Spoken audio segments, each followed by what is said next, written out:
Grand Rising, everybody. If you would like to join me in this puzzle experience, feel free to click any one of the links that is pinned at the top of the chat. We got some good grooves. If you've been a puzzle, if you watched me do a puzzle before, you know I like to do the edges first. So here we go.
Grand Rising Fancy, how are you?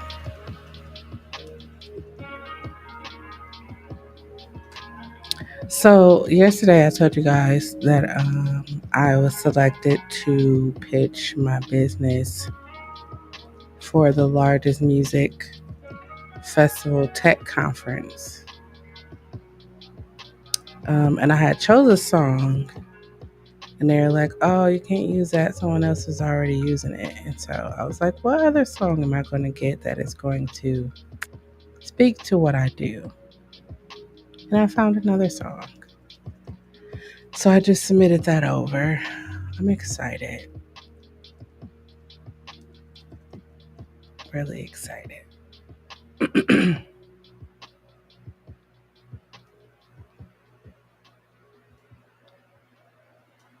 I feel like if I get all the pieces for the blueberry jar, then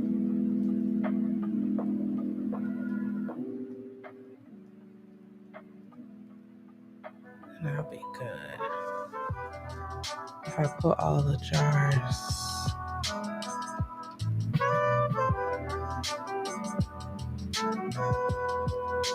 in their place.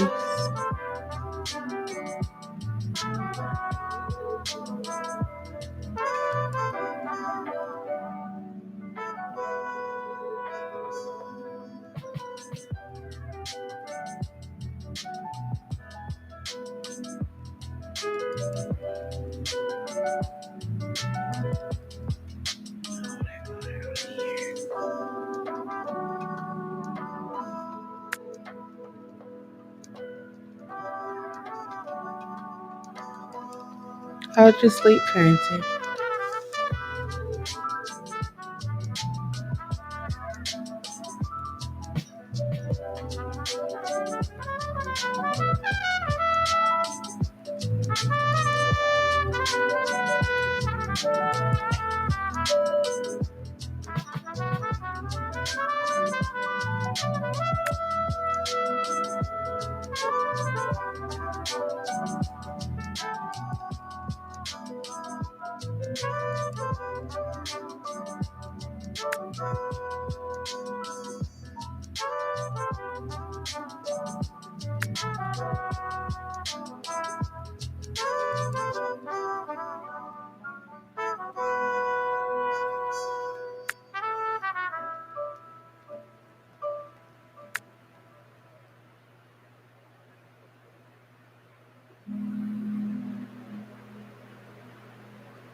Grand Rising, beautiful butterfly. How are you?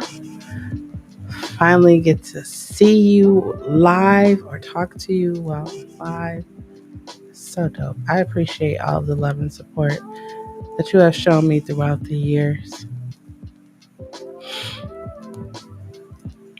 I hope that you have enjoyed your time as a subscriber to my channel. Don't worry, y'all. I am, well, after I get some sleep on the 26th. Well, actually, no, I'm going to be vlogging all day on the 26th. The 26th. I am doing great. We are almost 20 hours into a 44-hour live stream. Actually, at 19 hours.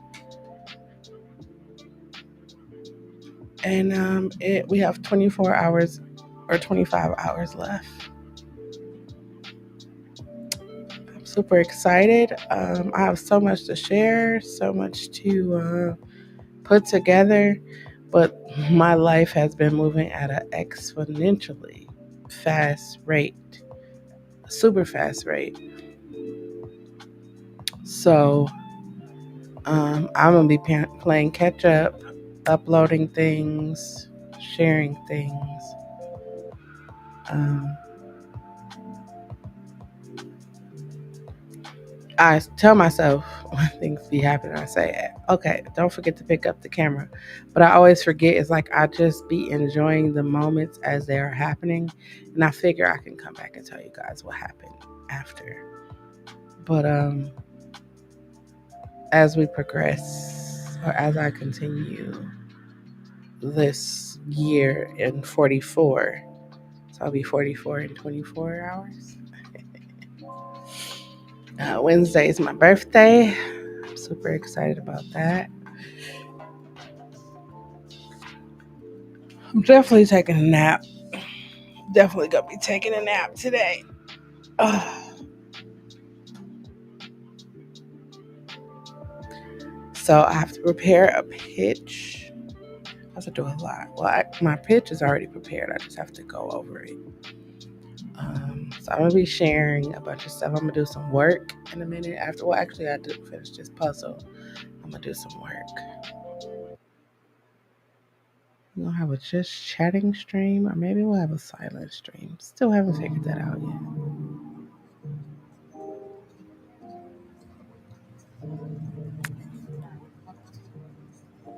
If you would like, you can assist me in joining this puzzle or completing this puzzle. Um, Feel free to click the link. It's pinned at the top of the chat if you would like.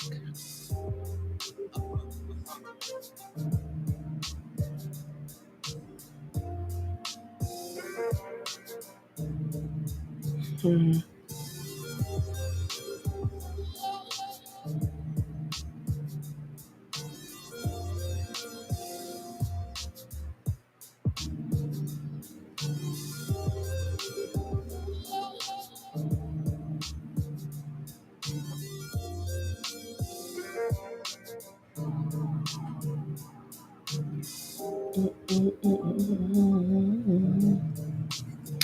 I'm super excited just to catch you guys up if you haven't been here.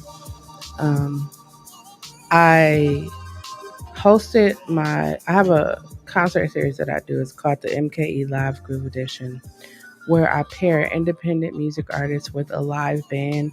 And I do this because most artists don't think of their music outside of the clubs or radio. And I want them to have the ability to envision their music bigger. So we got invited to host a concert at the largest music festival in the world, which is Summerfest. So we did that on Thursday. And then I always wanted to perform at Pride. And I want to tell you, I was thinking small. I was thinking small. Think big. So I was thinking small and I was like, oh, I'll do it. Thinking that it was going to be a small community, like pride event. Mm-mm. Turns out it was a really big event. I mean, I was cool either way because no worries, beautiful butterfly. I'm cool in either way because I'm a performer. So that's funny, y'all. This is probably backwards, but I just said I was thinking. I'll put that right there. I was thinking small. But so I always wanted to perform at a Pride Fest. And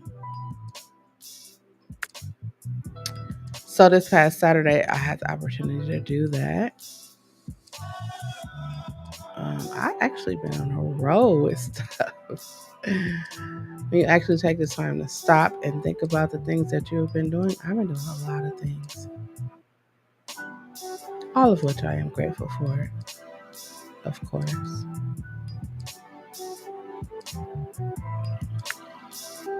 Because,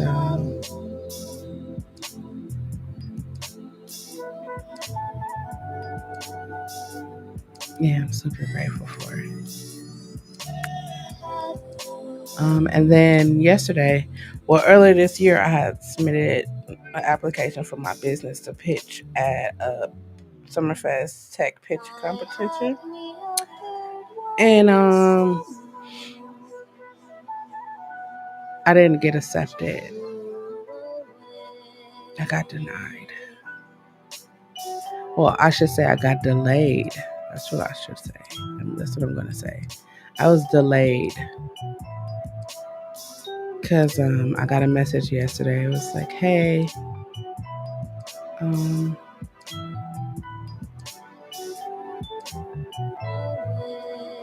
would you be willing to?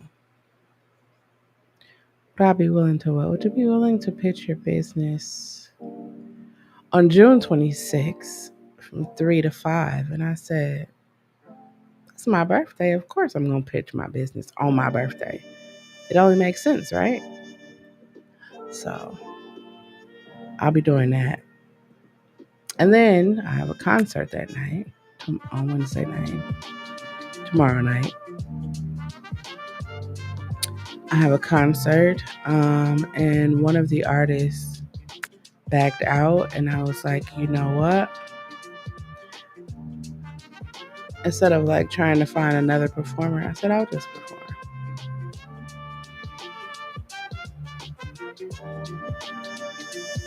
I'll perform. And it's super dope because I keep saying special guests. I keep telling everybody it's going to be a special guest, and I'm the special guest. But it's super, it's not funny, but it's unique for me because most people don't even know that I do music. So that's what makes it unique for me.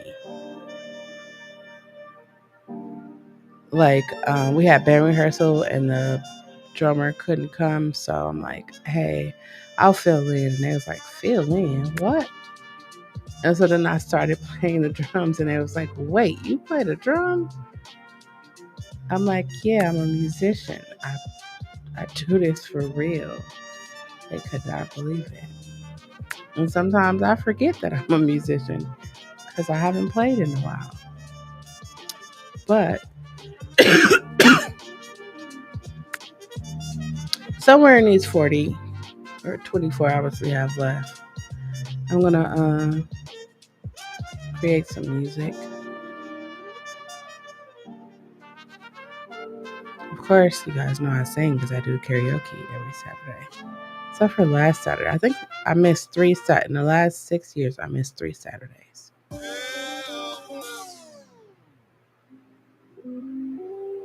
6 years, I only missed 3 Saturdays.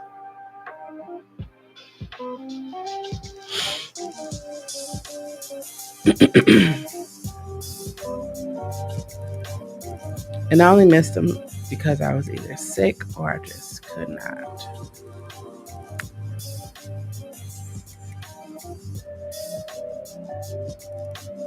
Hell no.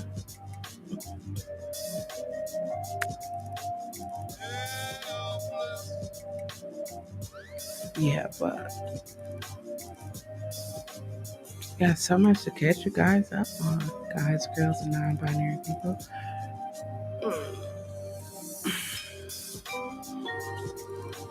Hell no. I swear that's what I thought the man was saying. Maybe he's saying help us? I don't know, but I thought he was saying hell no.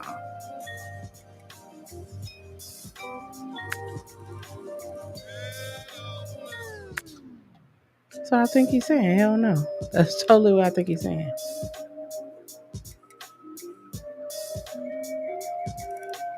Hell no. It sounds like it. Maybe it's not what he's saying, but it sounds like it to me.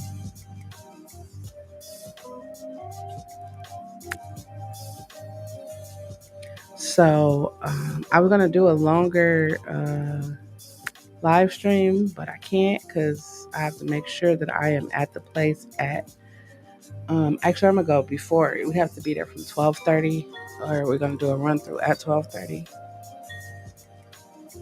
So I'm gonna be over there at 10. So I'm gonna end here at 9. Take a shower. I knew I wasn't just hearing things. So I'm gonna end it here at 9. So I'm definitely sleeping tonight. Just so y'all know, I'm sleeping. I'm gonna try to sleep. I say I'm asleep, but then I be up playing the game. Yeah.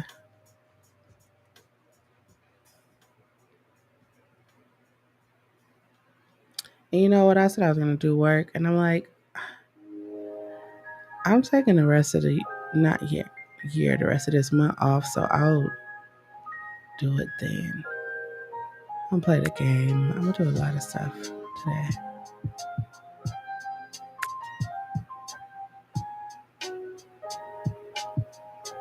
But yeah, those are some of the happenings that have been happening with me. Um, for when I performed on Saturday, I performed 9 songs in a row. And this is significant because I haven't performed. I mean, I do karaoke every Saturday, but I haven't performed in forever. Literally forever. But I was able to do it. And it was super lit. Like super lit. And they were so supportive. It was nice. It was so nice. But I have video footage of a lot of things. So I'll be once I get the footage, I'll be uploading that. I'm gonna upload some of the stuff that I have leading up to that. Like I said, I did videotape a lot. I just didn't upload it because it was like once I did one thing, something else popped up, and I was like, oh wait, life just gonna keep giving me blessings, I guess. That's literally what it felt like. Life was like, hey, since you did this, here you go. Here's this. Oh, we want you to do this also. So I just been enjoying life. I've been living my best life. Ain't going back for you.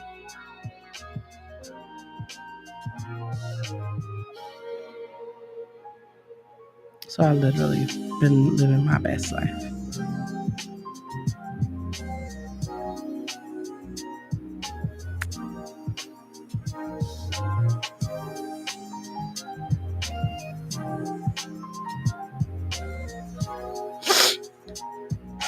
Excited.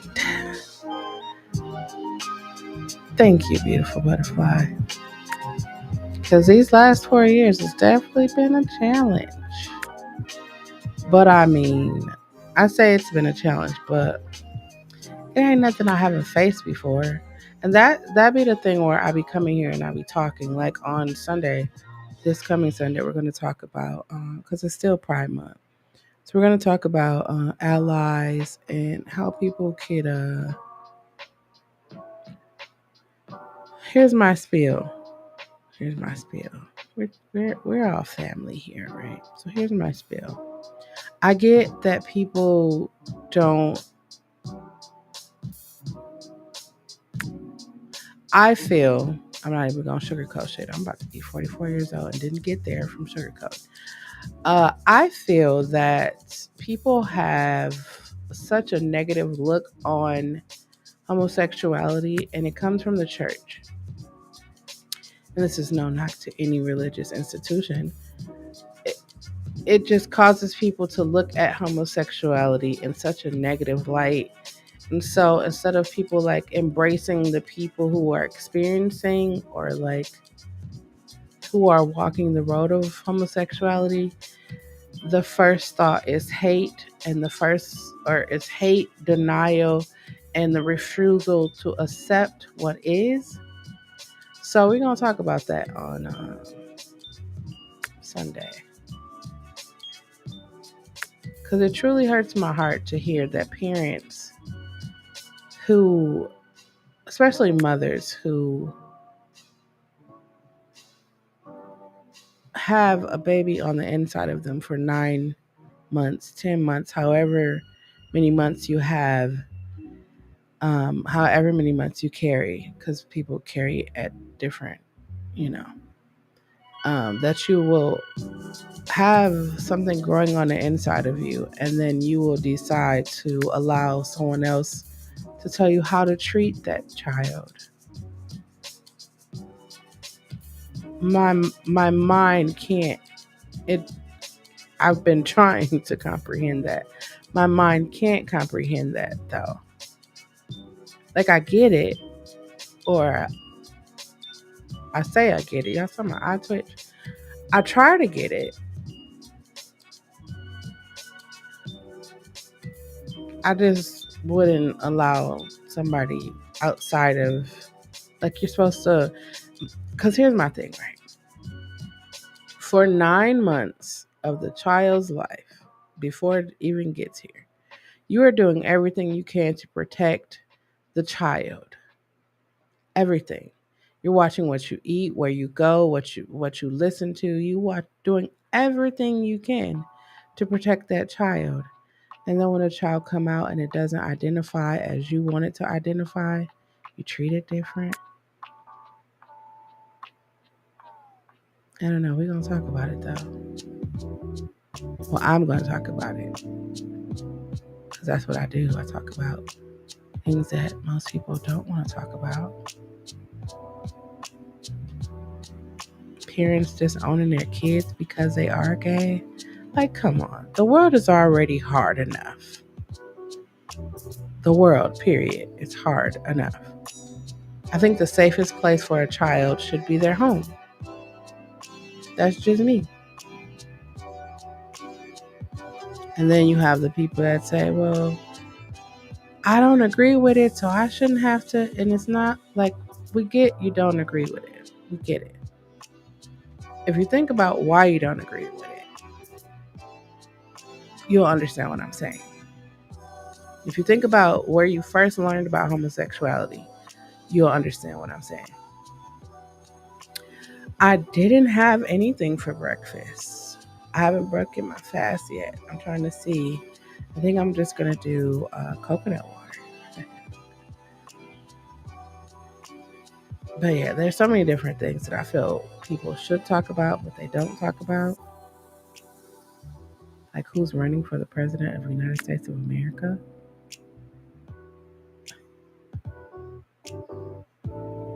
Like, who's running for the president of the United States of America?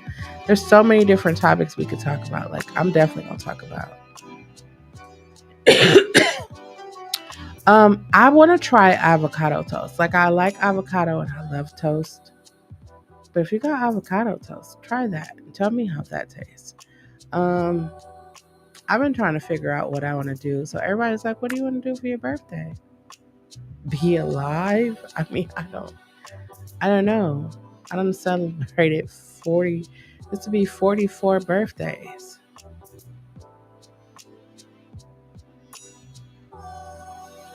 I want to try it. And then they say put everything bagel seasoning on it or something like that.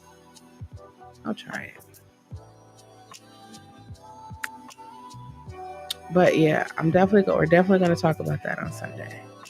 I just thought I'd mention it right now, but we're going to talk about it on Sunday. Because it's like the last day of Pride, technically, kind of.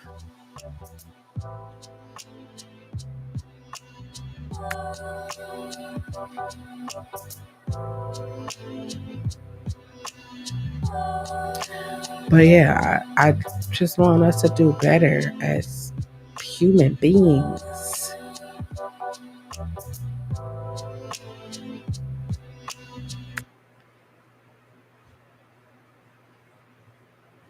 See, I don't really like eggs. I don't like eggs.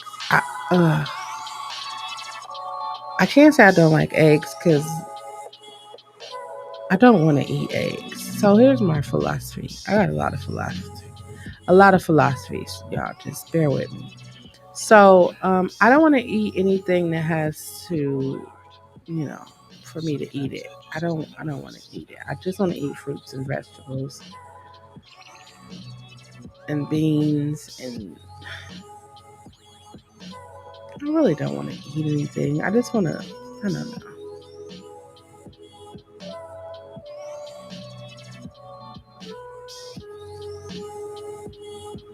That's why I'm going to do juicing and fruits and vegetables because I'm over it.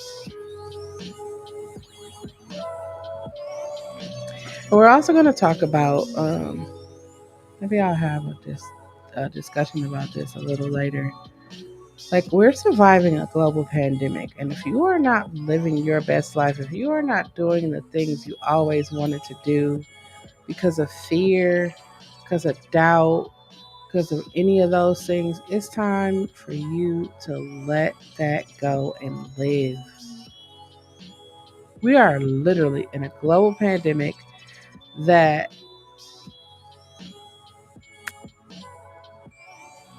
no one is even talking about anymore. It still exists, it's still out there, just no one talks about it because we be so focused on our daily lives, or sorry y'all, I was focused on trying to find this one piece. Okay, fancy. Um, we be so focused on our daily lives or other people's lives that we don't have the capacity to think beyond that.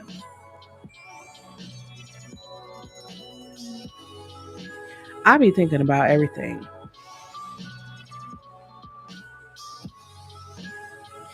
I don't have kids, but I definitely be thinking about my nieces and nephews as they are traveling through life or gaining life experiences.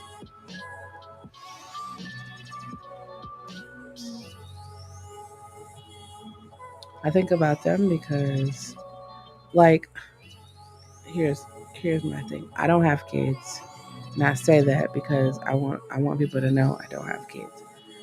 Um, or not just because of that, but sometimes when I talk, most people be like, "Well, you don't have kids, you don't know what it's like." And I'm like, "Well, I've raised a significant amount of kids. A significant. I raised kids who now have their own kids. So, but I'm not one for whooping or disciplining kids. Don't do that at all. My nephew will be 22 years old, and I've never whooped, pinched, punched, none of that. I don't even like to raise my voice. I don't even like to raise my voice at adults, so I'm sure in hell is not going to raise my voice at a child. It bothers me so much when I have to raise my voice. But I've just been thinking, like, even like whoopings, right? Who started the whole thing of whooping? I just can't. I don't rock with it at all because I see it as trauma.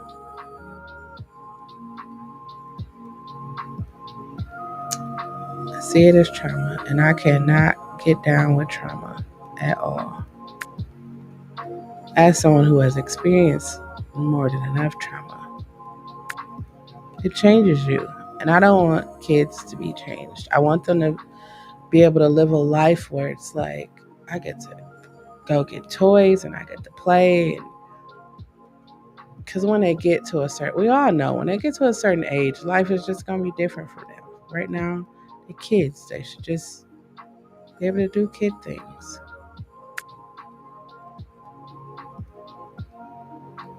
And I think sometimes we forget that we were once a child. I seriously think we forget that. Me and my brother was talking, and we were like, there's like two generations.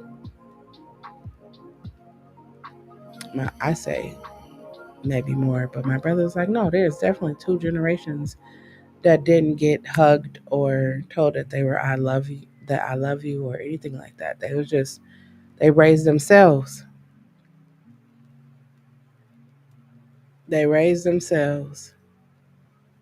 And for me, it's like that is totally. I could totally see that.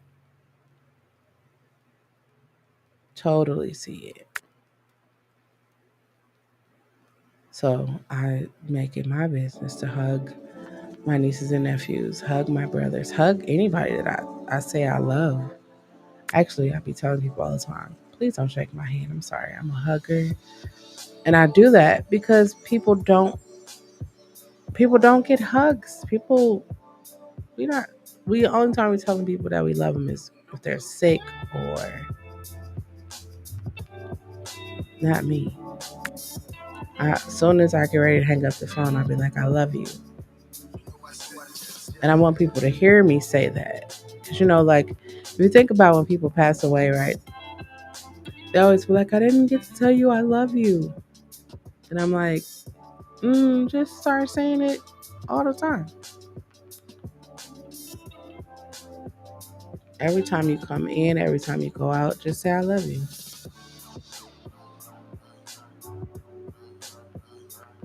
And that way you won't have to be like, I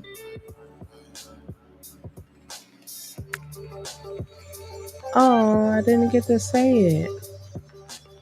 I say it all the time, especially when I'm talking to my family, and then I'm like, they just hang up.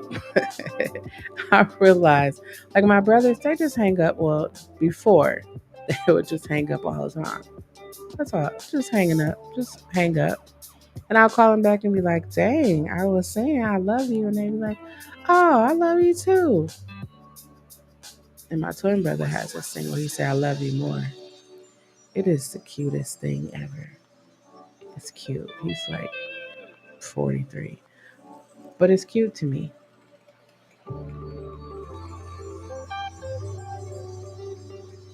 I feel like if more people hug their kids, and those kids will grow up to be adults who have been hugged and know that they are loved.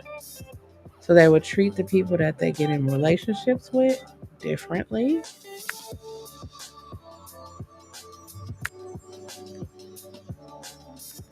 Probably wouldn't be as much DV as it is if more people were hugged.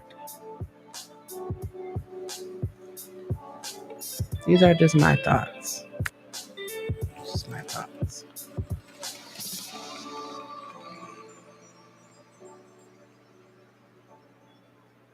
Just my thoughts. There wouldn't be so much insecurity. Like,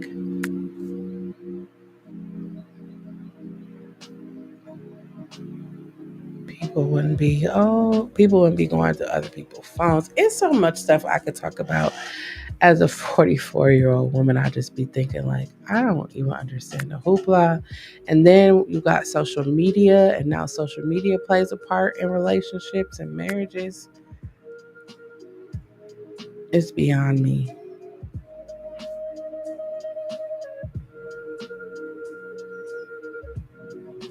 Beyond me.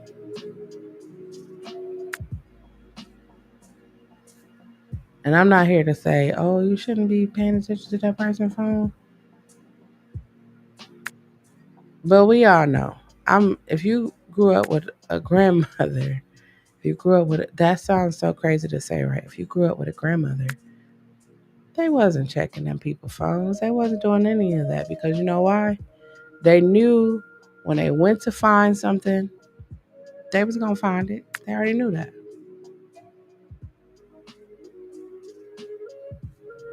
Now you wanna fight. That's what I'm saying. We are currently surviving the global pandemic. If you wasting your time with somebody you know ain't trying to marry you, with somebody you know don't believe in you, don't support you, it's time for you to go.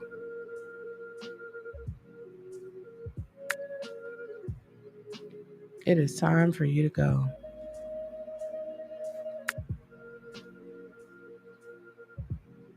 And sometimes we become so comfortable with,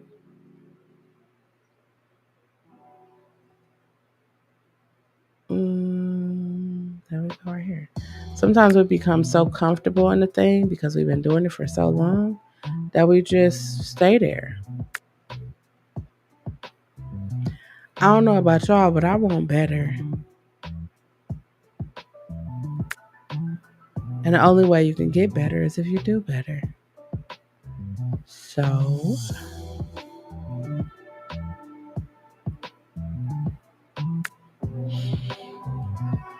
we got to do better.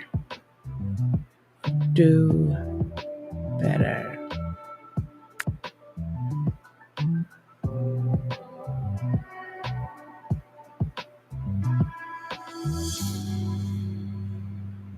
If you're a parent, I definitely like healing has definitely been high on my list of things. And that's mainly because we've experienced a lot of traumas in our life. And I know trauma probably, the word probably is triggering for people. And I'm not saying it to trigger you. I'm saying it because if you spent the previous 4 years holding on to things and trying to navigate life, it's going to be hard. It's going to be hard.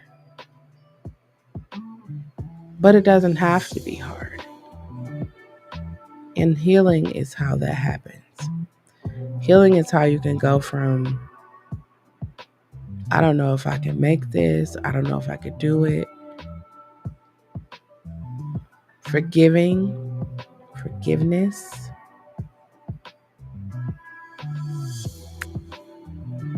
self-love. It's so many different things.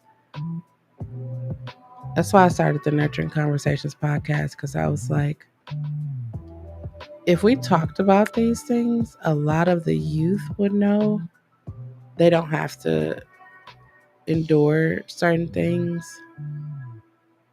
A lot of the young adults, oh, hell, a lot of the adults would know that they don't have to like suffer in silence or stay in the closet or any one of those things that we say. They would feel comfortable talking.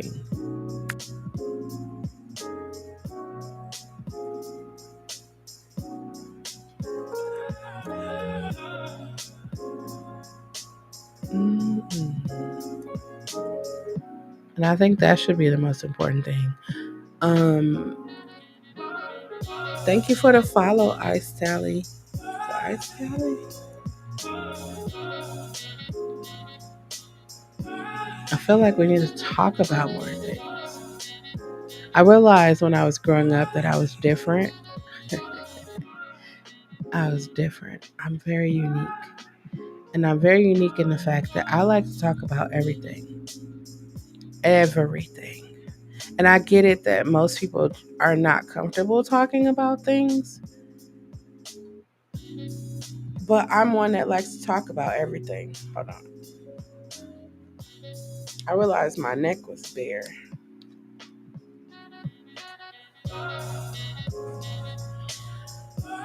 But I'm someone who likes to talk about everything. And I realized that I talk about things because when you talk about it, you release it. You know, like when you cry about things, you release it. Sometimes we be holding on to things. Like when I started the journey of healing and self discovery, I'm 4 years in. Let me know if the music is too loud. If it is, let me just turn it down a little bit. Okay. When I started this journey of healing and self discovery, I had so many ideas of how it was going to go. Like I just knew, I just knew how it was going to go. Well, I thought I knew.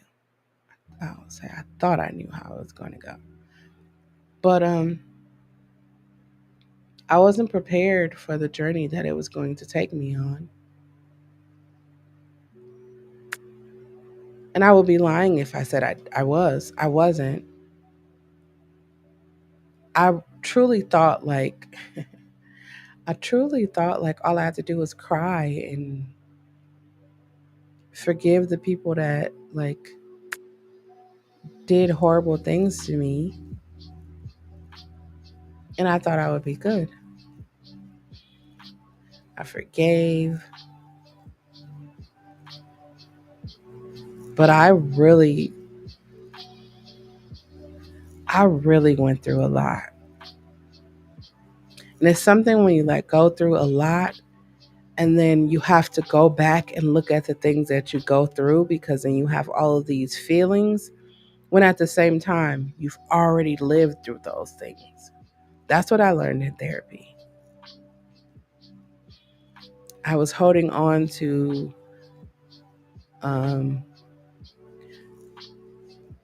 I was holding on to anger. I was holding on to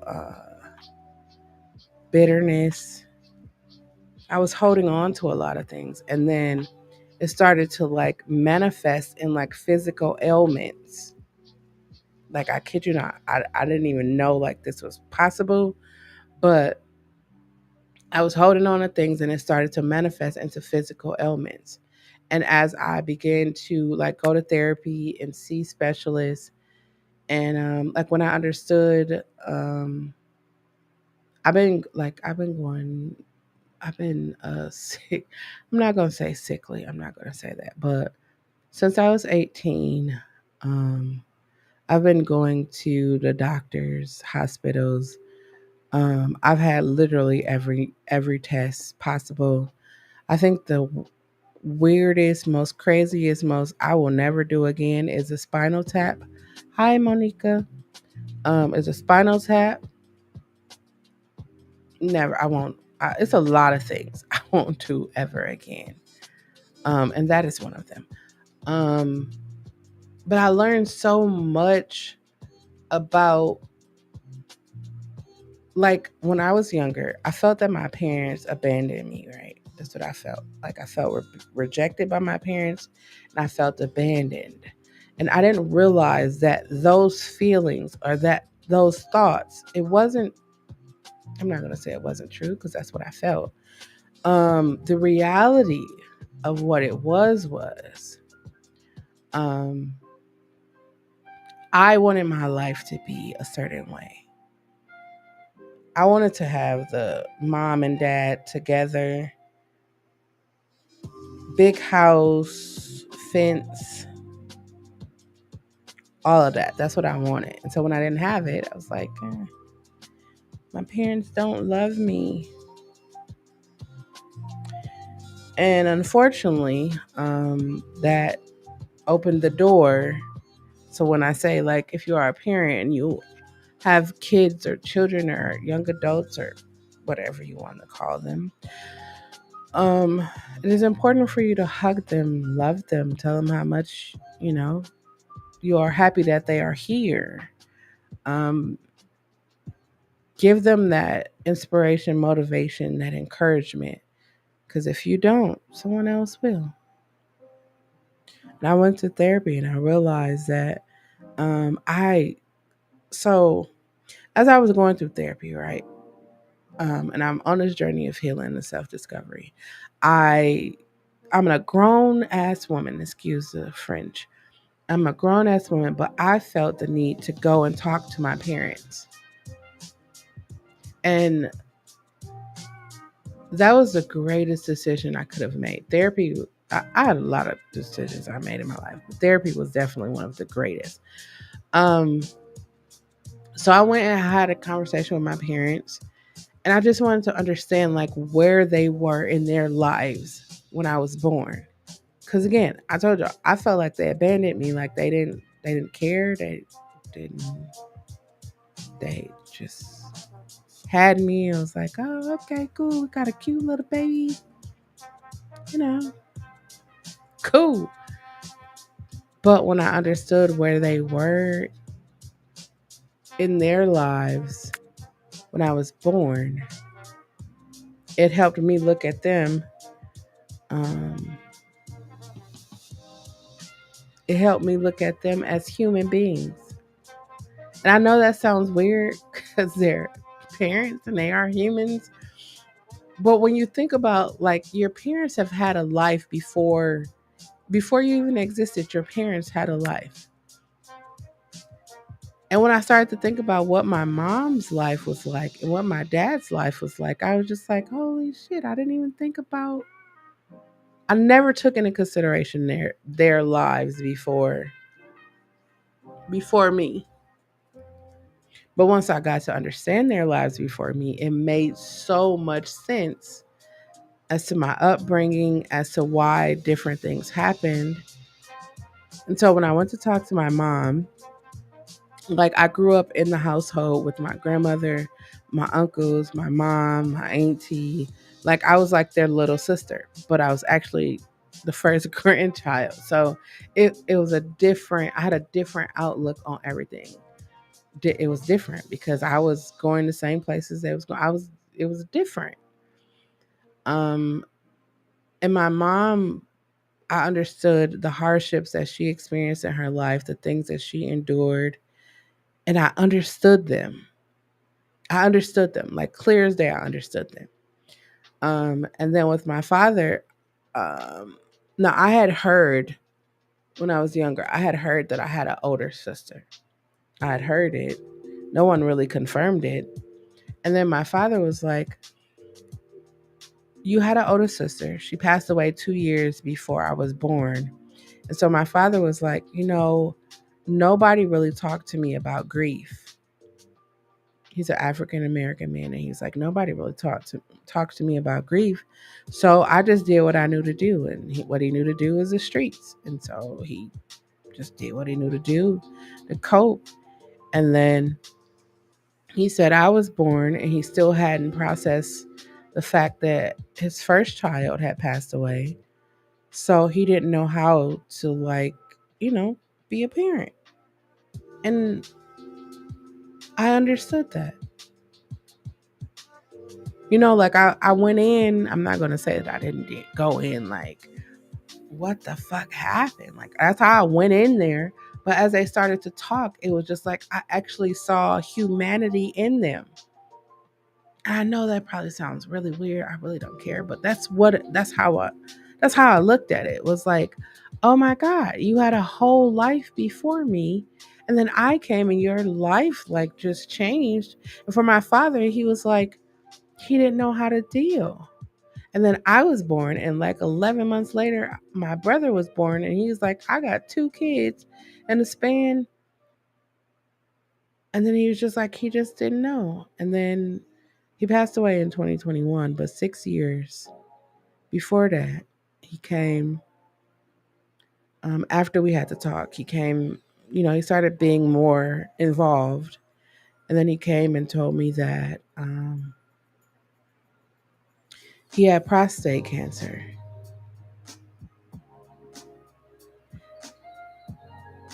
And I'm I I'm not I'm not somebody that denies things. Like I accept things for what they are. And so I was just like, he came and he was like, I know I can't make up for the time that I've missed. And I was like, we don't even got to worry about that. We could just start from right here. If I'm like, we could just start from right here. If you cool, I'm cool with it. And so the last 6 years of his life, he was the greatest dad ever. Greatest dad ever. The greatest. The guy would cook. When I tell y'all, when you let go of like, I could have still been like, no, forget you. You wasn't there my entire life. You didn't take me to prom, or you didn't walk me down the aisle. Like I could have did all of that or said all of that. But I decided like, I don't want to hold on to negative stuff. I don't want to do that anymore in my life. So that's why when I started this journey of healing and self discovery, I was like, I just want to be light, love, and positivity. That's all I want to be. That's it. I want when you talk to me, when you're around me, you feel inspired, you feel empowered, you feel motivated, you feel loved. Like that's all I want. And I feel like that because when I went to therapy, there was my therapist said that it takes 17 positive things to counteract one negative thing. And I was just like, holy. And so I'm like, if I can be those 17 things in one day or one video or one live session, I choose to do that. I choose to do that. That's what I want to do. I don't want to be the source of trauma. I don't want to be the source of heartache. I don't want to be the source of any of those things. Now, what I'm not going to do is I'm not going to stay in a relationship or I'm not going to stay at a job. I'm not going to harm myself to make anybody else feel better. I will not do that. But at the same time, I'm not going to harm you so that I can feel better. Sorry, y'all, that was an emotional moment. It's an emotional moment when you start talking about life. So yeah, like I look at my parents differently, and then I started looking at the things that I would do because I felt rejected by my parents. So then I like didn't want anybody else to like feel weird or like not weird, but like I didn't want anybody else to like leave me or treat me differently. So I became a people pleaser and just gave so much of myself to people that truly didn't deserve to even be in my aura.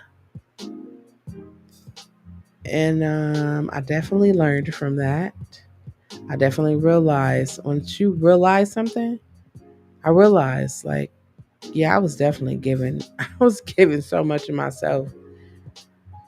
Sheesh. And then you realize like I realized like I was going above and beyond when people wouldn't even go to the corner for me. Wouldn't even go to the corner for me.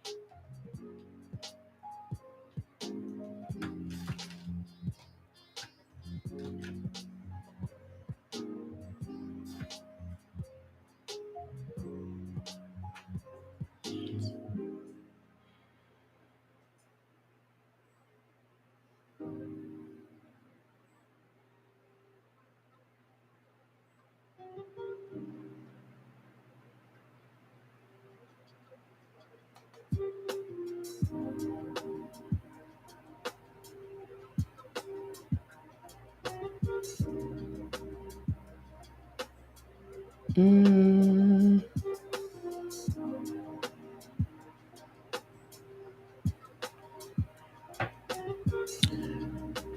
yeah. So I stopped.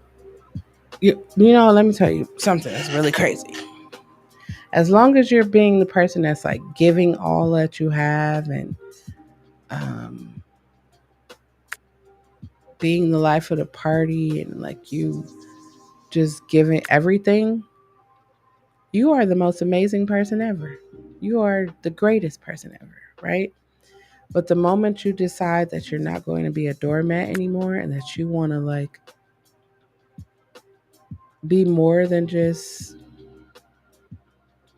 someone who gives to other people that but don't get back, that's when people be like, "Oh, you changed. You changed." Like we're not supposed to change. Like I'm 44 years old, right? Or I'm 43. I'll be 44 in 24 hours. But when people couldn't take advantage of me anymore, and when people, because people would call me and be like, "Hey, I can't pay my light bill this month," and the thing people always used to be like, "Well, you don't got no kids, so you got extra money." And I used to be like, "Well, I don't have kids, so I do got extra money." When all at the same time, it's like, "Wait, you got a job? You you got a job and you don't got kids either. So I'm telling y'all, when you look back at things, I think everybody should take a moment in their life when they look back at things and be like, what was I thinking? I know we always talk about it like when we say, "Oh, I used to date. I used to date you." I looked at jobs like, "Hi, lovely." I looked at jobs like, I can't believe I worked there. Like I worked at Popeyes. Let me tell y'all. So I like to try different things, not like those kind of things, but I like to. I would try. So I was like, "Oh, I want to work in fast food," and I worked at Popeyes for 20, not even 24 hours. It's like 17 hours.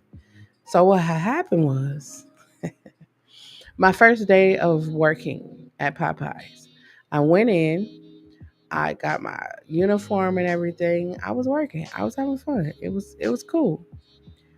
They're like, "Hey, we're gonna need you to stay." This is my first day, y'all. My first day at work at Popeyes. They was like, "Hey, we're gonna need you to stay because somebody called off." And I'm like, "Okay, cool. This is my first job." No, it wasn't cool. No, it wasn't cool.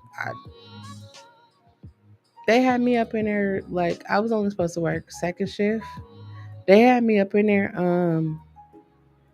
to like second. I did second and third shift, and so I stayed because you get chicken and biscuits. So I stayed. I love the Cajun rice. But anyway, so I stayed, and then I went home and I went to sleep, and I woke up and I was like, "Oh, this job ain't for me." And I went the next day. I washed the uniform. I went the next day and I quit. So then I went and applied at the mall. And I was like, "Yeah, I'm gonna work at the mall. This is cool. I'm gonna work at the mall." So I worked at Boston Store, and I didn't like Boston Store, so I quit Boston Store, and I went to work at Marshalls. And I was like, "I don't like this either. These kind of jobs ain't for me." And so then I worked in a call center, and that wasn't for me. I think like I feel like I had the opportunity to figure out which career path or which thing I wanted to do. Like nobody was like, "Hey, you just got to do this." So um, the thing I realized that I love the most is education, which is so weird because I never wanted to be a teacher, but providing education and assisting people and being great. Like those are the things that I love. Like not selling people, I am selling people stuff, but like not selling clothes or food. And that's no knock if that's what you do, but like that just wasn't for me. And then I was like, "Oh, I want to work in a corporate office. Like I want to have like an expense account." Like I had all these different, that's what I wanted to do. Um, and then I was like, when I graduated high school, I was like, "Oh, I'm gonna go and be a pediatrician." Um, yeah, see, like I always wanted to work. I wanted to work at McDonald's, but I don't know. I just chose Popeyes. I thought Popeyes was just. I like that chicken. I'm just gonna be honest. I like that chicken, and you get free chicken for working there. But I realized like I didn't want to do corporate. And then there's this word entrepreneurship that came. Be an entrepreneur, and I was like, "What is that?" So I was like, "Oh, I want to work for myself," and that's what I've been doing ever since, working for myself. I'm not gonna say it's been easy. It's definitely been a challenge, but you know, I learned so much stuff working for myself. And I also learned that people, sometimes we as people aren't ready to make that big step. And I totally get it because sometimes it can be scary. It's definitely scary. It's definitely scary. But at the same time, it's scary. It's also rewarding Like now there's like work from home or remote jobs or people living in other countries doing jobs. Like I want to, I ain't gonna say I want to, I'm ready to travel. I am ready to travel. I am ready to travel. And I feel like I can literally, not feel like, I can literally do the job that I do anywhere in the world. And that's a super dope thing. Like I ultimately want to work with K-pop artists. I don't know if you guys know K-pop, but I definitely want to work with K-pop artists. I want to work with African artists because I feel like the international music is going to be the next. I mean, it's already like huge. It's already huge, but I think more people are going to start paying attention to it. So they're going to need more people to navigate that space. And I'm up for the task of navigating. I'm up for it. So that's really what I want to do. Be a navigator of the spaces. I'm gonna put that over there. Yeah, so that's what I want to do. Navigate spaces. I just want to be as help however I can. And that's not like the people pleasing part. That's like um that's the part where it's like I wish someone would have told me as while I was embarking on a journey through music. Here's what I wish somebody would have said. You know, like in a nurturing conversation, as someone who had her innocence stolen away, here's something I wish that someone would have said to me. It's not your fault. You don't have to carry that around, and it get better. Because when you're like in your mind, when you're trapped in yourself and you get those thoughts, you can't see different. You can't see better. You don't see any of that. You just see right now, this shit is hard and I don't know how I'm going to make it through. That's what you see. And I feel like if more people like shared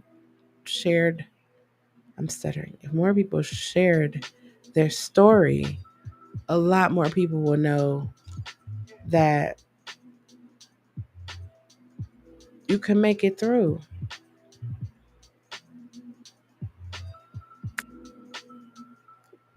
You can make it through. It might not look like you can, but you can make it through. It might not feel like you can, but you're going to make it through. That's what I wish somebody would have said. And so, because I wish that's what somebody would have said to me, I feel like I'll just say it out loud. I'm not trying to get anybody's secrets. I'm not trying to do any of that. It's just like, hey, here's my life. And if you can learn from my life, if something I say or something I do could help you be a better person, so be it. So be it. Because that's all I'm striving for is to be better. To be a better daughter, a better auntie, a better sister, a better friend. That's what I'm striving for. We do all have a story, and we should share our stories. And I'm not saying it like, oh, you got to tell everybody about your life. I'm saying like, you, maybe this is never happening to you guys, but you ever be in a situation where you come across somebody and you feel compelled to share your story, and at the same time you feel compelled to share your story, there's a little hesitation because you're like, what if they don't receive it, or what if they don't, or what if they talk about me? Like I've never cared. I'm sorry, I didn't mean to laugh, but I've never cared about people talking about me. Never. Never cared about that. Now I did care. This is the one thing I did care about because I wasn't sure how it would be looked at. And I was growing up, and again, nobody talked to me about stuff that happened, so I was not aware of certain things.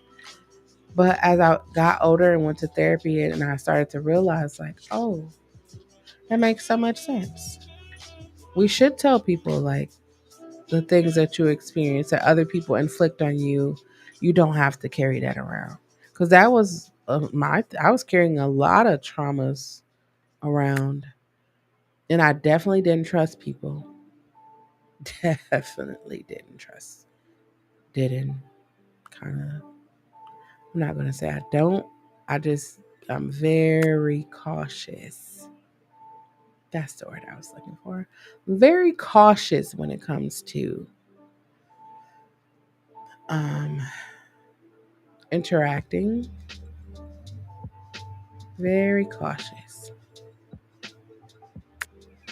And I'm very cautious because sometimes people do not have good intentions.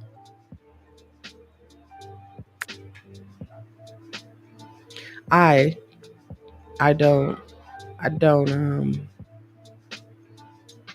I'm light love and positivity all day, every day. I'm super excited because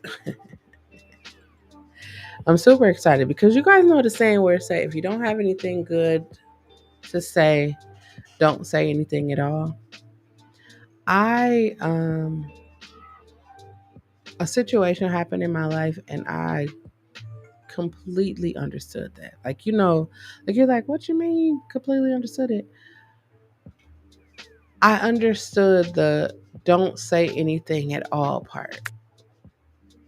Cause when you're light, love, and positivity, not if, when you just make the conscious decision to be light, love, and positivity, you are able to see how many negative things are around you. Like, you're able to, even when I would speak, I will realize, like, oh my God, that was so negative. And it wasn't like what I'm saying to other people. It was even my own thoughts. Like, there's so many, like, the process of, like, when I grew up there, like, my family always talked about everything. Like, we actually sat down for Sunday dinner. Every Sunday we had dinner. Every Sunday. It didn't matter. My granny was in that kitchen clanking them pots and pans. And every Sunday we had dinner. We would all sit around a table and we would all talk about our days and what was going on. So for me, as I grew up, like, that was something that I like to do, is to talk about what's going on. But then I would be in relationships and people wouldn't talk. And then I would have to, like, downplay who I was to fit them. And I realized, like, I did a lot of that. I did a lot of downplaying who I was, or like minimizing who I was to be in relationships with people. And that shouldn't be. When you're in a relationship, you shouldn't have to minimize who you are to be with somebody. And so I would minimize in my most recent relationship, which was 4 years ago, past relationship. I minimized myself so much that I even forgot who I was. I forgot who I was. I forgot what I was capable of. And so that's really one of the reasons. That's another one of the reasons why I went on a journey of healing and self discovery, because I'm just like, I'm better than this. I'm better than this. I'm greater than this. People used to be like, oh, you think you better. I am. Before, most people, when people say that to you, you be trying to be like, no, I don't, it's not. You are. You are. You are better than that. We all are better than that.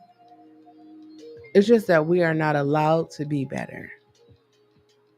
We're not allowed to say that we're better. We are not allowed to feel better. We're not even allowed to look better. Like, if you think about it, right? You I no longer want to subscribe to the I have to be humble. People will tell you all the time, be humble, right? But I don't think people actually ever read the the dictionary's term for humble. And I thought about it. It was like, no, I'm gonna turn my light up. So I'm walking in 2024 and beyond with my light shining so bright. And anybody who comes in contact with my light and you feel like you shining too bright, you don't even have to feel like that. Don't feel like that. I want you to absorb some of my light. Absorb some of my light and find your light. Use my light to find your light. That's what I want. I want people to know, like, you don't have to live a minuscule, like, you don't have to minimize yourself to fit in. You don't have to do none of that. That's why I be saying anybody that cannot love, respect, or appreciate you for being authentically you, they don't deserve to be in your space. You're surviving a global pandemic. That means everybody on this planet is surviving a global pandemic. 2020 taught us nobody is better than the next person because we all was around here not knowing what's going to happen. We all were. We all were like, we don't know if we're going to be able to go back to work. We all were like, okay, where did it come from? How do we keep our family safe? Like, we all were in that space. We all are still in that space. That's where we are. I'm trying to find this piece right here, but not actually like focus in on it. Because if I focus in on it, I won't be able to find any other piece. Y'all just want us to do better as human beings. That's what I want.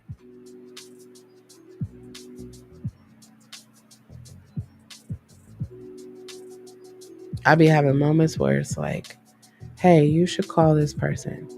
I previous to now, when I people would drop in my heart or my mind, I would just sit and not say anything or do anything. But I know I should, but I wouldn't because I become so like, oh, I don't want to call. And so when my cousin passed away in January, I be calling everybody. If I feel like, if you pop in my mind and I feel like I should call you or message you, I'm going to message you. I'm going to call you. I'm going to call you.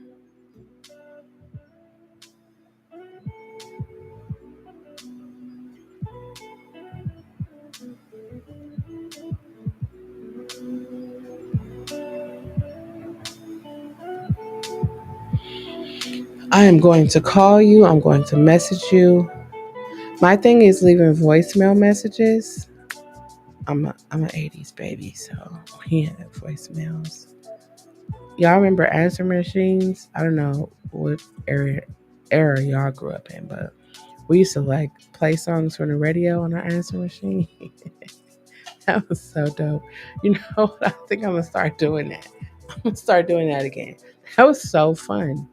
Well, I mean, now you got ringtones, but it was so fun because you you would call people, like you would call your boo, and you would like put in like a song.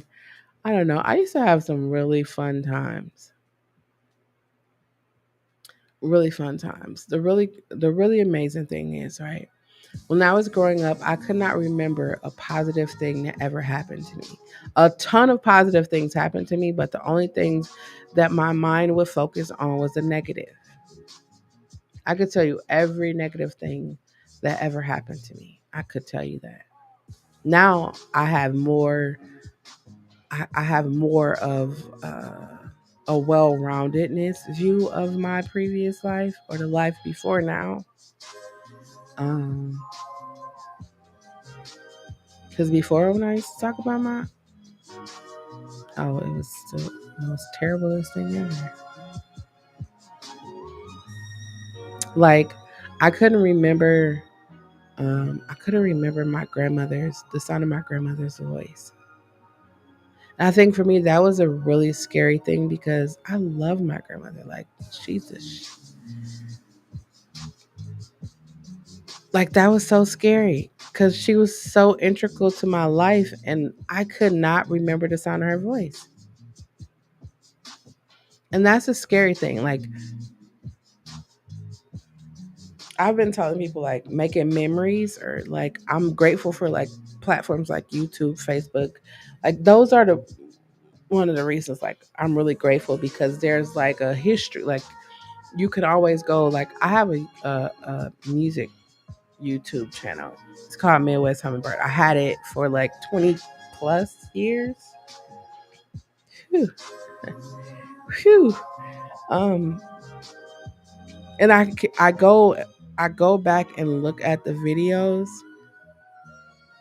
from when I first started the channel and I'm looking like how did no one know that I was angry? I was so angry. I wasn't like I'm angry and I'm going to fight the world or whatever. I was just angry. I was angry at the things that happened to me and nobody like tried to help me. Nobody like I was angry. I was incredibly angry. Super angry. And so now it's like when I see when I see anger on other people, I will talk to people about it. When I see hurt on other people, I will talk to people about it. That's why I say if more people shared their story, because like a lot of people feel like they're alone. A lot of us feel alone. We're not alone, but we feel that way. And some people will try to tell you that you're not justified in your feelings. I will never tell anybody. I will never tell you to get over something. That's not me. Because I know that it's a process of getting over things.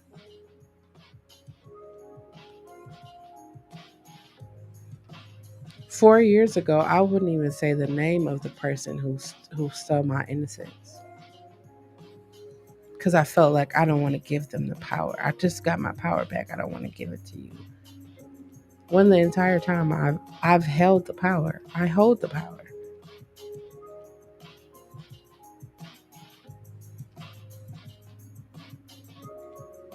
I feel like we're surviving a global pandemic. We should be able to live our best life right now. Anything, everything you ever wanted to do, you should be doing it right now. You see, like I told my mom, right, when we were growing up, my mom was like, stop all that smacking. Stop smacking, chew with your mouth closed. And y'all see that, like, smacking has made people millionaires. Or don't stay up all night playing them video games. Y'all see people are millionaires from playing video games. People are millionaires from just talking, literally just talking. People are $100,000 years from just sleeping on platforms like Twitch. People are making money from just putting a camera on their cats or dogs, from walking, from eating, from scratching their hair, for typing on keyboards. Like, there's so many different ways to get money now. And it's accessible for everybody. And for me, it's like, if you're not tapped into that, you should be tapped in. You should tap in. I think everybody should tap in. My one of my artists that I was working with, um, I was talking to him, and he's a dad. He's a single dad, and so I was telling him like, we don't we don't really hear from single dads and how to raise your child, and you're a single dad. Like I'm pretty sure there's books about it, but like young guys who are single dads, like Do you know how many people you can help? Like sometimes I feel like most of the young dads don't be there because they don't really know. They haven't had their father there, so they don't really know. But do you know how helpful that would be if you like share that? And I was telling him, he's like, no, I didn't even think about that. And I was like, yeah, because more hip hop artists today are like focused on death, hell, and destruction. That's so funny. I said that. But they're focused on cars and jewelry and all of the stuff where it's like, what about? I remember they used to rap about political things or things that's gonna uplift the community. Like, what about that? I'm not. There's no knock against anybody that do rap or hip hop, but it's like even in R&B music. Like, remember they used to like talk about loving you or making love to you, or now it's just like be this and be that. And that's why I totally understood when my therapist said 17 things.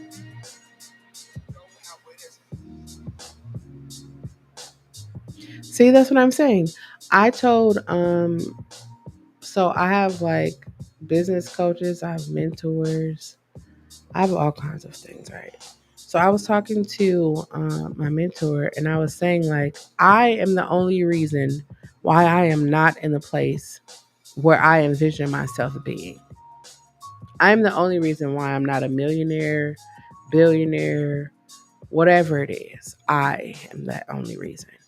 And she said, why do you say that? And I said, because I've known since the dawn of time what I was supposed to do. I knew that I was going to be a teacher, but I hated the thought of being a teacher. I come from six generations this way, six generations on either side of tenure professors, Sunday school teachers, Bible class teachers, special ed teachers. But I didn't want to be a teacher. And because I didn't want to be a teacher, I was holding other people who were going to listen to me. I was holding them back. I was holding them hostage because I didn't want to do the thing that I knew that I should be doing. And so when I turned 40, I just let go a lot of my fears, a lot of my doubts, and I just began to walk in the thing that I know that I'm supposed to do. And I've been literally smiling. I just smile right there.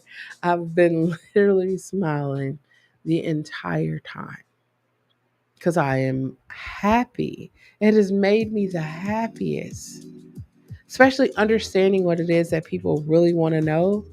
I think a lot of businesses just be giving us stuff because they think that we want to know.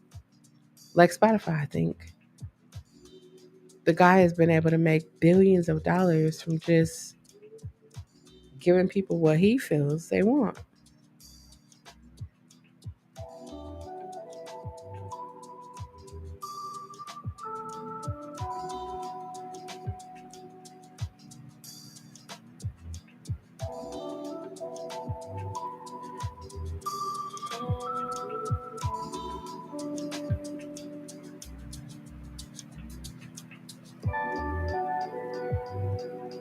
I don't want to just give people what I feel they want. I want to actually give them what they want.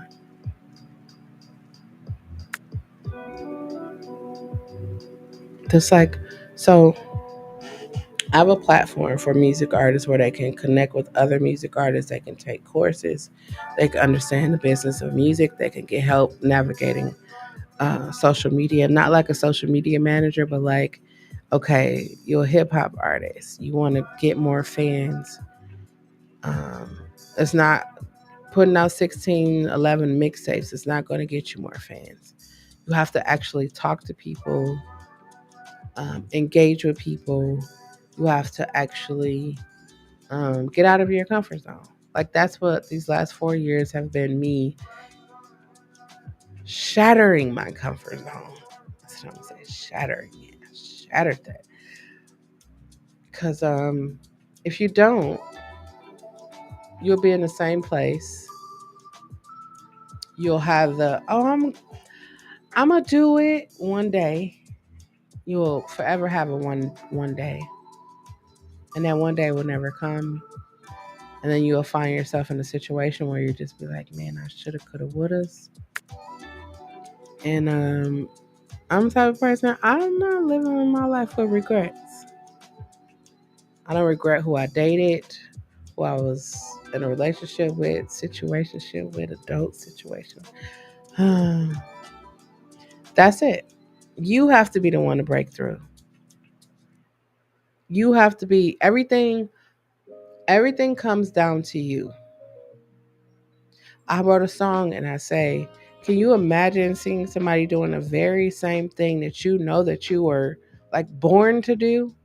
And I say born because I feel like we all, the moment we are born, we have everything we need to be successful. That's just what I feel like. We literally are born with the things we need to be successful. Let me look at this again because I'm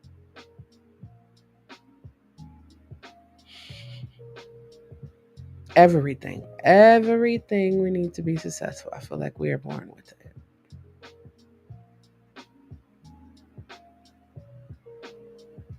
And sometimes I think we are just afraid to tap into that.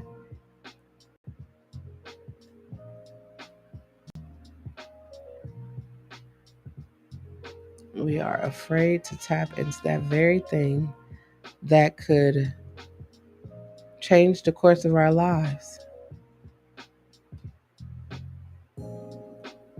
Like, I don't know if y'all like, I was on TikTok and like there's like healing, there's like tarot readers. I felt like I had something in my nose. There's like tarot readers.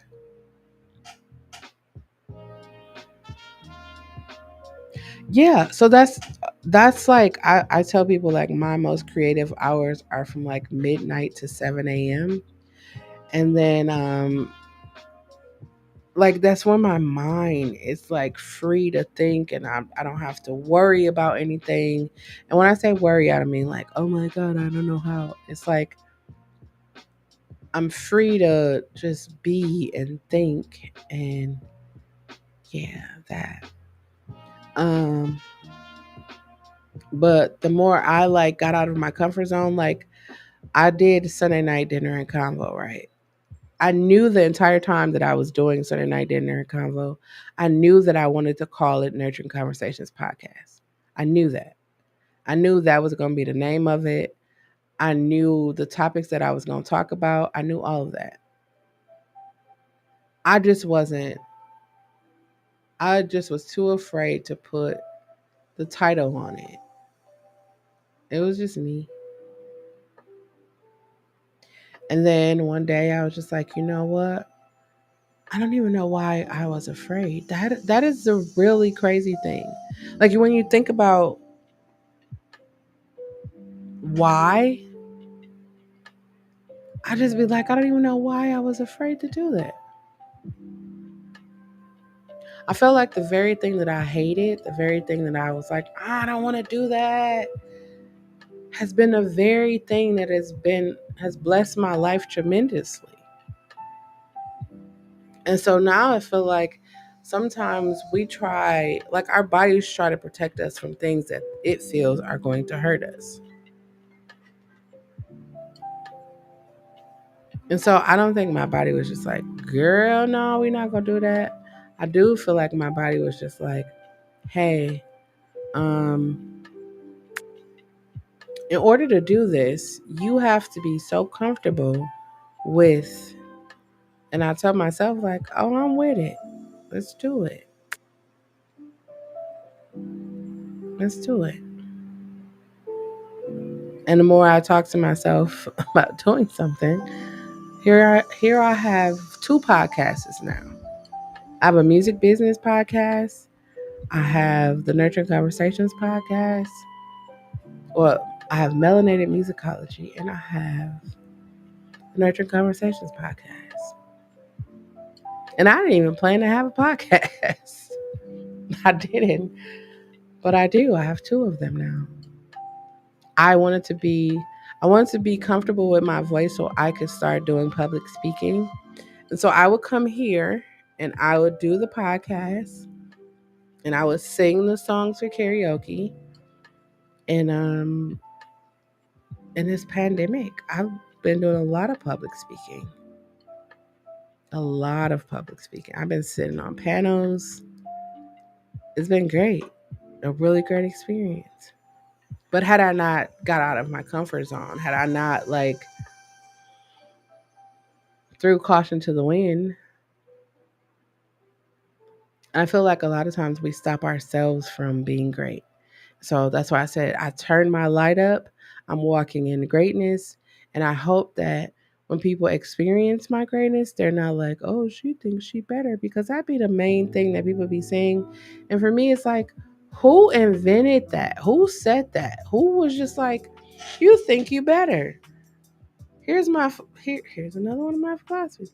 Here's what I want you to say. If somebody say you think you better, I want you to say I am. Just say I am. That's all you gotta do. Just I am. Because right now in life, if you don't feel like you better, no one else will feel like you better. You gotta feel that. Y'all saw I was looking at that piece for a long time, and it was right there, and right there in my face. Um, you are better. You are better. You don't never have to dim your light for anybody. And anybody asking you to dim your light does not deserve to be in your space. They don't. Anybody that's trying to make you feel less than does not deserve to be in your space. Expeditiously get them away. Expeditiously.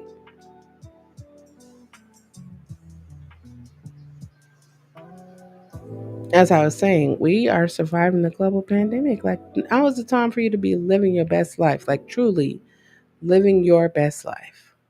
Trying everything. Maybe you want to be a makeup artist. Start a TikTok makeup. I know people are like, oh, TikTok is going to close down. It's so much stuff happening in the world. I would be trying everything. I would be trying everything. I have an ASMR channel. I went and bought. Let me show you.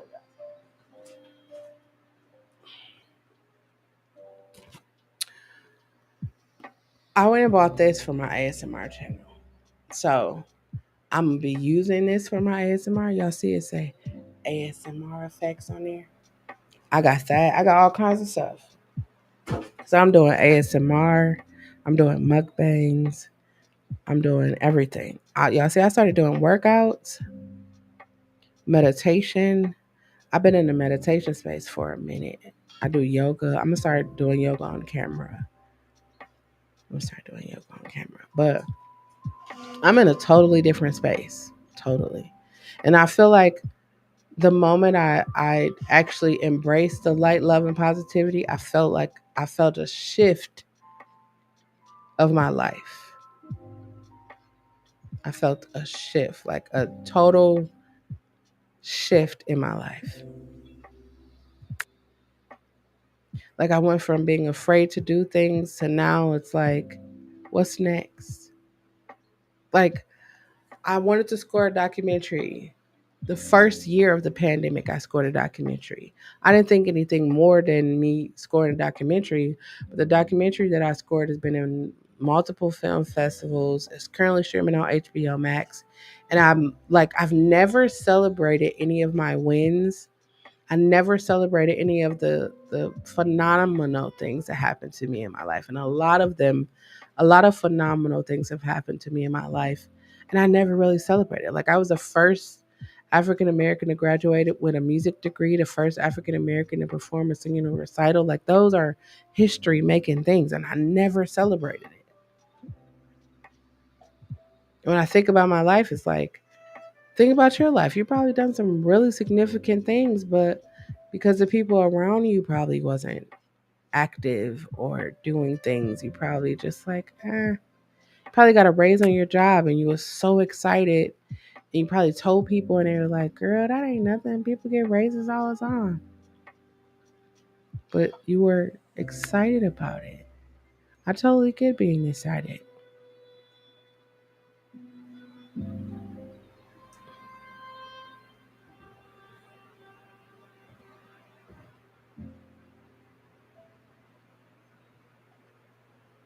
Totally get being excited.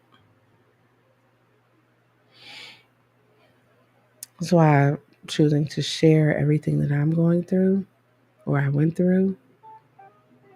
Because many of you were here for the breakup. Many of you have hung out with me that long that you were here for the breakup. You experienced it with me.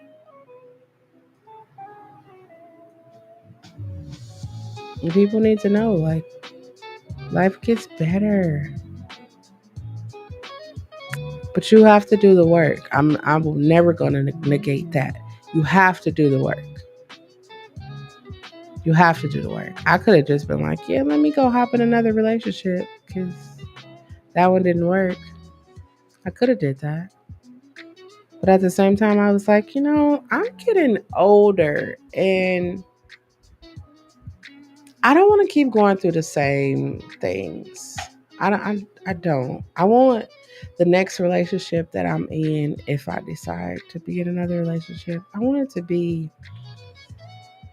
lovely. That's what I want it to be. I wanted to be with somebody that's comfortable expressing their feelings and talking. And I want it to be love. I want it to be understanding. I want them to be so secure with themselves that it's a lot of wants. Before I was just, now I have a lot of things that is just like, I'm paying attention to the signs. Because, there's always signs. We just don't be paying attention to them. I'm paying attention to the signs. So I be outside sometimes. Sometimes when I go outside, it be cool. Some people, people be cool. But at the same time, it just be like, I know I'm not ready. I know I'm not ready. I know I'm not ready to give. I'm not ready. I'm not ready. I am so not ready. I'm not ready. And that's another thing that we need to like understand and talk to ourselves about. If you're not ready, don't let anybody force you to be ready. Don't let anybody talk you into being ready. If you're not ready, just don't be ready. Just don't be ready. Because people will try to talk you into stuff and then you're unhappy and you be unhappy for decades. Don't do it. I wasn't unhappy for decades. I actually was pretty happy. But don't let anybody talk you into anything.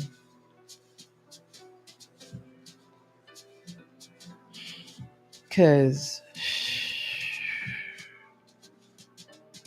you're surviving the global pandemic. You should be living your best life right now. That's what I feel everybody should be doing. Living the best life. Ain't going back and forth with you. Nothing you always wanted to do, like Whoopi Goldberg said in Sister Act 2. If you always wanted to be in the ice capades and all you could think about is ice capades, go be in the damn ice capades or at least try it. Social media allows you to try everything. I thought that went right there. I thought it did. And that's what I want to be. That's what I want my life to be. I want it to be like, hey, listen, these are the things that I messed up on, or these are the things I was successful with. And maybe you'll try it and it'll work for you. Maybe it won't work for you, but at least try. Don't just look and be like, oh man, I want to do that. Do it. If you fail, learn. Let me tell y'all, I am what they call a serial entrepreneur. Like, I've started businesses and it didn't work for me, but I told the idea to somebody else and it worked perfectly for them. And I'm not over here like, oh no, they took my idea, because I knew it didn't work for me. I knew it didn't work for me. So for me, it's like, if I'm saying something and you like identify with it and you feel like it'll work for you, do it.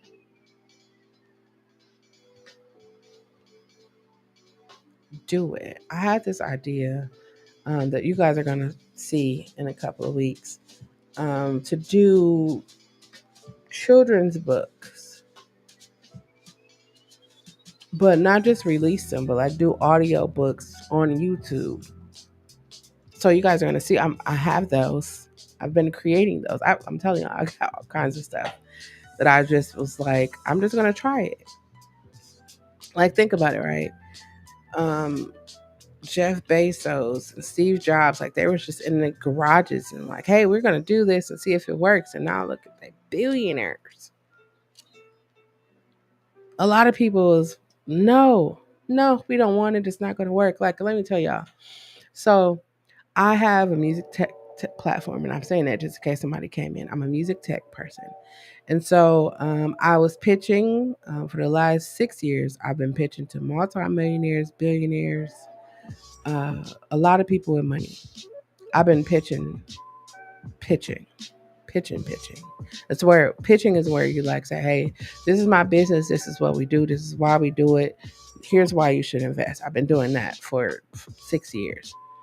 Um, and when I pitch, I was talking to them about the concert series, and one of the investors or one of the venture capitalists was like, I think you should get rid of the concert series and just focus on the platform. And I thought I expressed it as clear as day. The concert series allows me to connect with the consumers who will utilize my platform. This is how I envisioned it, right? And so I am in season 3 of the concert series. And I actually ran into one of the actual venture capitalists who told me to not do the concert series. And they were like, I'm glad you didn't listen. I have a tendency of not listening sometimes. I mean, that's to like people who tell me like I can't do something, or like I listen to people regularly. I do. But when people tell me I can't do something, oh, I'm definitely not listening to you. Now I have to show you. They told me I wouldn't graduate college. I did with a bachelor's degree. I did. Not just because I said I couldn't do it, but because who are you to tell me? I remember when I was 18 and I had a nervous breakdown, and I lost my ability to walk and talk. And they was like, oh, she'll never walk again and she'll never talk again. And I'm looking at them like, who are you talking to? You talking to me? You saying I'm never going to do that? So that happened like May 23rd, 1999. And walking. I was walking by August, and it took a minute for my speech to come back. But by that next year, May, I was speaking. I'm super determined. So I didn't realize. So this is what I'm saying. Like a lot of the experiences we went through in our lives, and we think about it in a manner of like, oh my God, that was so terrible. And it do be terrible. I'm not saying that it doesn't. There is a greater lesson in those things. And I realized the greater lesson. One of them was that I am super determined. I am super determined. Once I make up in my mind about something, that's what I was telling y'all yesterday. When I make up in my mind, if like a relationship, if the relationship is over, it's over. If um if I no longer want to work with somebody, or I don't want to work with somebody, even now, when I'm talking to artists, I already know immediately. I already know whether it's gonna go anywhere or not. And a lot of times I refer artists to other people An artist asked me the other day, he said, do people come to you about management? I said, yeah. He said, how many? I said, a lot. He said, so how many do you actually manage? I said, one or two. And he was like, why one or two? I said, because everybody has this idea about management. Everybody thinking like, oh, it's sweet until it's like you actually have to do the work. Like most people, when they think about managers, like think about your manager on your job. When they think about managers, it's like, oh, yeah, you're going to do everything. I'm just going to focus on the art. Like for me, this is what I think, right?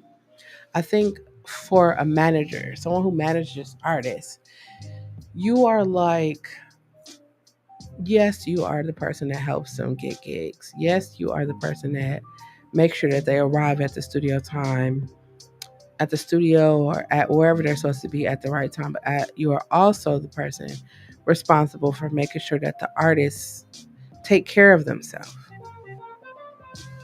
Because if the artist isn't good, you don't have a job. That's that's what I'm thinking. So I'll be looking at a lot of these, like Whitney Houston's manager, like Juice World's manager. Like I look at a lot of these different people's managers, and I was like, how could you see somebody suffering or see somebody in such a bad spot and not do something to help them? How could you see someone asking for help and not help them? Like if this is your, like this is it's your job. So for me, it's like I want to work with people who want to actually put in the work, want to actually do what is necessary for them to be successful. I don't want you to just say, "Here's everything I got, do something with it." I want to say, if I get you a Rolling Loud gig, I want to know that you're gonna show up. I want to know that you're gonna show up prepared and not just be like, "Oh, I don't gotta rehearse. I could just do it because I've been doing this for so long." I want you to take it seriously. A lot of people are doing music, they're not serious. Some of them is just doing it because they got a lot of money and they could do it. Some of them is just doing it because somebody told them they was good at it. Some of them just doing it because they see everybody else doing it. I remember when I first started doing music, like back in the days, like people was really about the music. Like there was a young man that went viral on TikTok, and Summerfest, the largest music festival in the world. I'm gonna keep saying that because it is. Summerfest booked him to perform. Now he only had one major song on TikTok. They had never, I guess they had never seen him perform before or something. So they booked him. He performed his first song. So I'm saying this because there was an article written about him, and they were like, his first song that he performed was amazing, of course, because that was the song that went viral on TikTok. But every other song after that, they said it just was like a train wreck that you were watching and you couldn't do anything about it. And for me, it's like when I was growing up, they had artist development. They put you on a stage. They help you like command a band. So that's what I do with the concert series. It's like, hey, I show you how to improvise. I show you how to command a band. I show you how to hone in on your sound or how to interact with the audience. Because sometimes, like people have anthem songs where they like, move, get out the way, get out the way, get out the way. So it's like, if you're on a stage, you can be like, okay, y'all, I want crowd participation. That's what it is. Crowd participation. Most people they don't know how to interact with the audience. They just up there. Like most people, it's different to rap over your stuff in the studio because they can punch you in. But when you're performing with a live band, you have to catch the cues. You have to know like when the verse come in. You have to know, and that's another thing that a lot of artists don't know their music. They know it when they're in the studio. Like Lil Wayne and doesn't write raps, so when he's in the studio, he's just rapping them. He said recently like he couldn't perform a song because he didn't remember the lyrics. He didn't write them down. That's where they have things like Genius and Music Match, where they will you could upload your music, and then it'll have the lyrics and stuff for you, or you could type in the lyrics. So, you'll always have it. You can just pull it up on your phone, like, hey, look, got it. I've booked numerous amounts of artists. And when I say, I could say a live band, live band, live band, and they come and they still come with their jump drives and they still come ready to like rock it out with a DJ. And it's like, no, there's no DJ. There's just this live. Oh, you meant a live band, live band. Yes, I meant a live. I'm sorry. Are we not on the same page? Because I thought a live band means live band. But it's a foreign thing to most people because they don't have that opportunity. And so it's super dope because I've been doing the live band concert series for three seasons now. And so it's super dope to see artists who do perform on a live band, perform on a series, when they go out after the show, when they go out, to perform after the show, a lot of them now have live bands. I think that's super dope. I think that's super dope. Because it's like, oh, I got a feel for it. I got it now. I got it. I should do this more often. I think a lot of people should do live bands. I love a live band. I'm a sucker for a live band, especially if it's a good live band. A good one, yeah.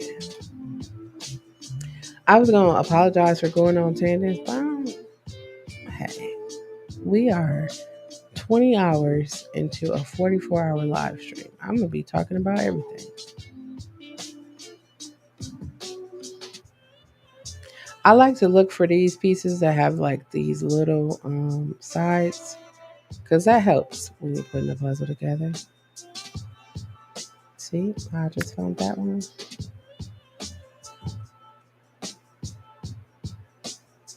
Um,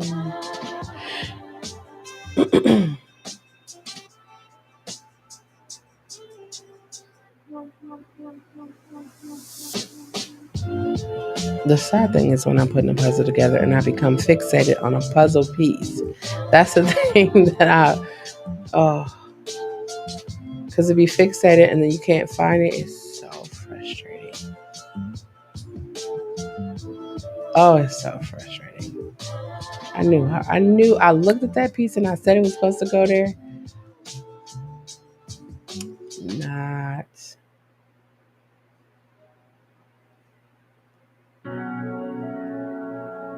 Cucumber lemons. Cucumber lemons. Cucumber.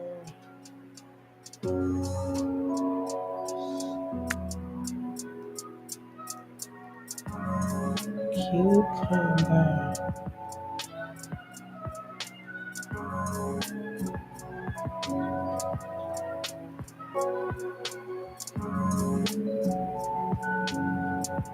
No, the cucumbers are actually, let me see,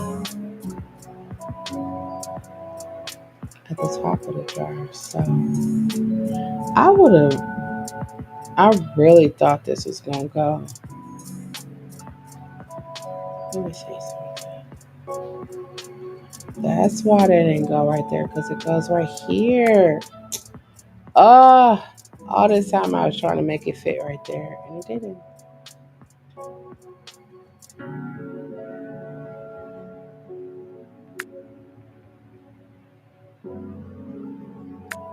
All that time I spent trying to get that to go. And it doesn't. And it goes right here. There we go. No, it's gotta be. There we go.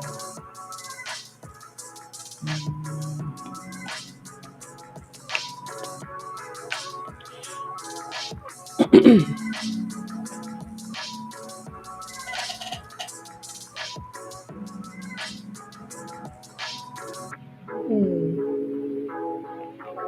I know these blue pieces is gonna be, but We're going to figure it out. Um,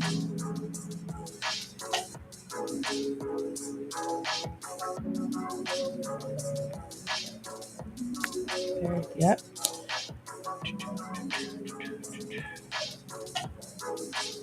I'm looking for another piece that looks just like that. Is it this one? Yeah, there we go. We're getting somewhere.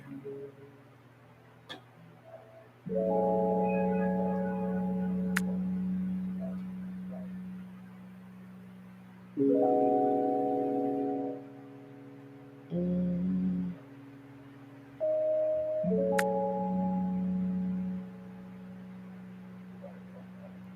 I truly feel like if I wasn't here and I wasn't um, talking about, is that a, yeah, it's right here. Or I didn't go to therapy and talk about the things that I experienced in my life to free me up to be here,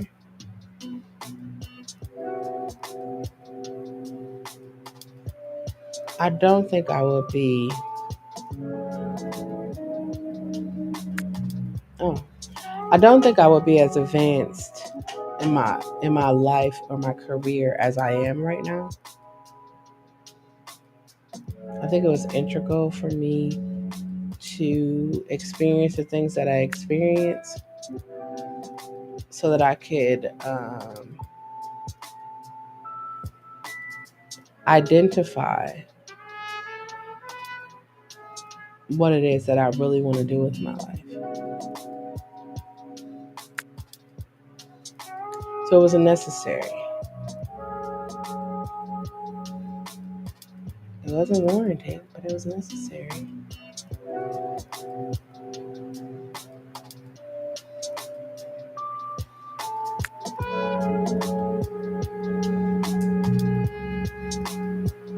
Grand Rising, Miss Flames, how did you sleep?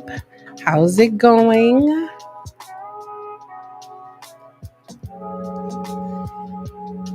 I slept good, y'all. Like, I slept really good. Excited.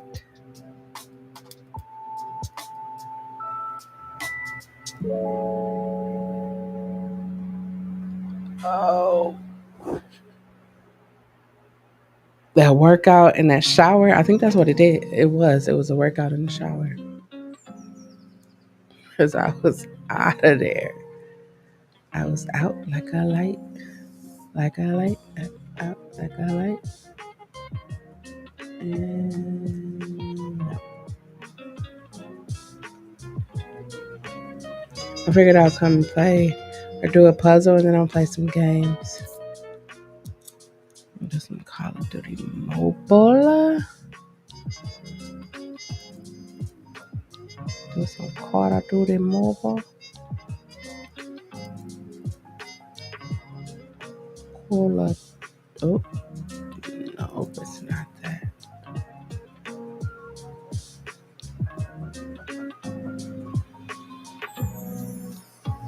Some Call of Duty Mobile. Warzone Mobile. We're going to play a lot of games. I'm going to figure out what I'm going to eat for lunch. It's so crazy because I don't eat burgers, but I really just want a really like sloppy, cheesy, greasy burger. And I've been wanting it for 3 days. I feel like I need to get it today because I'm not going to be eating after today. Well, I'm going to be doing fruits and vegetables, but I'm juicing fruits and vegetables. Um, but I feel like I need to get a burger today.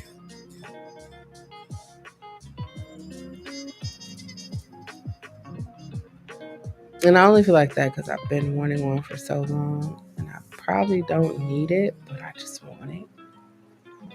I just want it. Mm,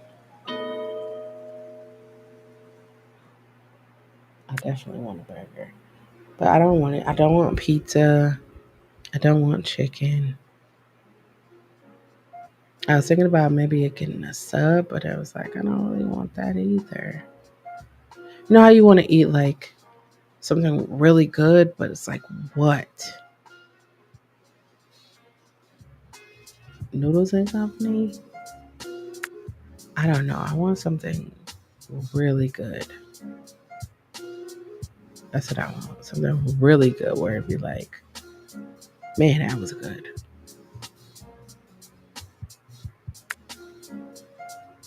Mm,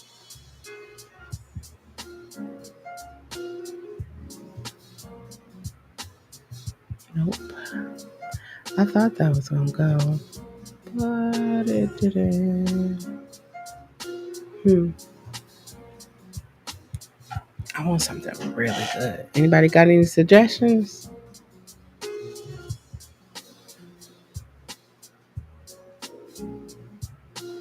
It's gotta be really good.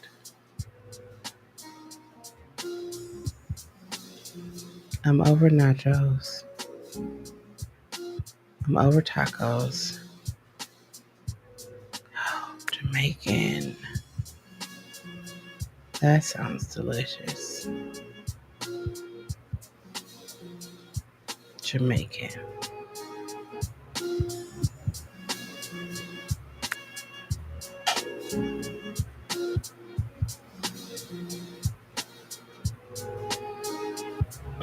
No. No, I don't. See, that's the thing. Like, I'm in the stage now. If I don't want it, I'm just not gonna get it. I'm not. That's the thing. That's that thing about me. If I'm, it's a no. If I don't want it, I don't want it. You're not gonna make me take something I don't want. I'm not gonna eat something I don't want. Pause. Um, yeah, it's a no for me. Mm,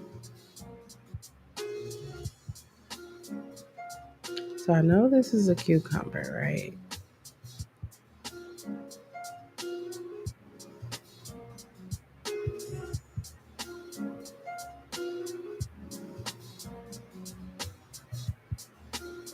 Hmm.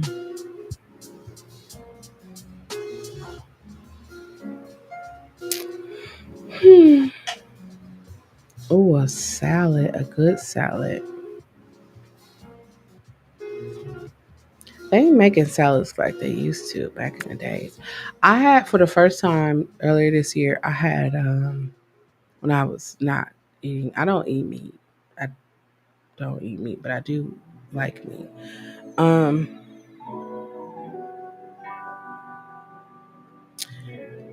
I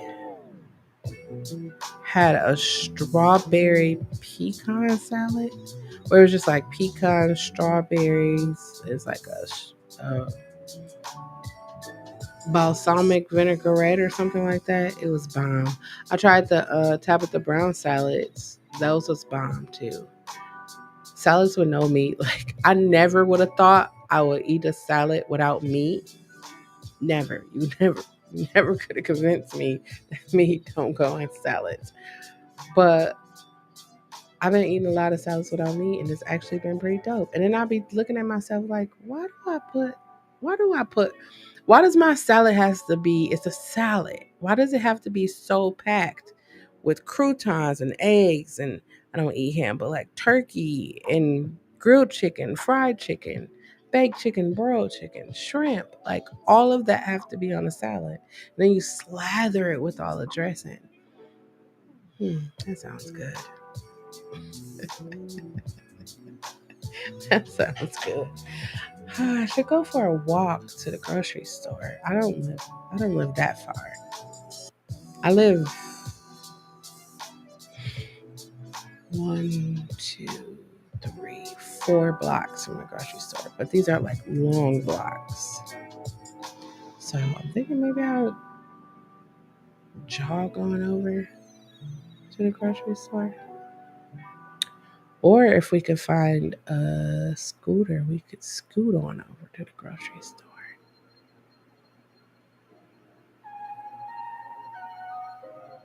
Sorry, I'm fixated again.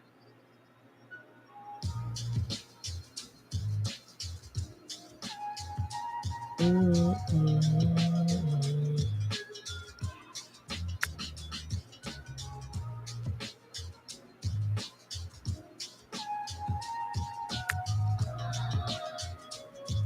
Mm.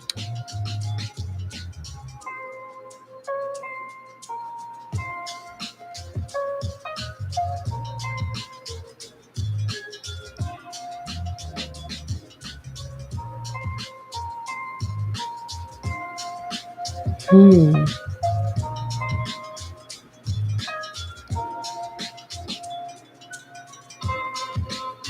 Sorry. Okay, I'm back. Um. Yeah, I don't know.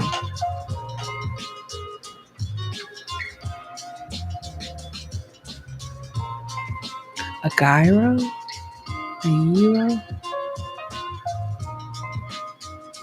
That's different. I haven't had one of those in a long time.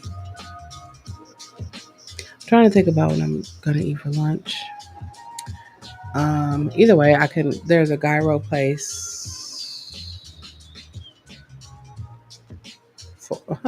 4 blocks that way. There's a JJ's Chicken on the corner by my house.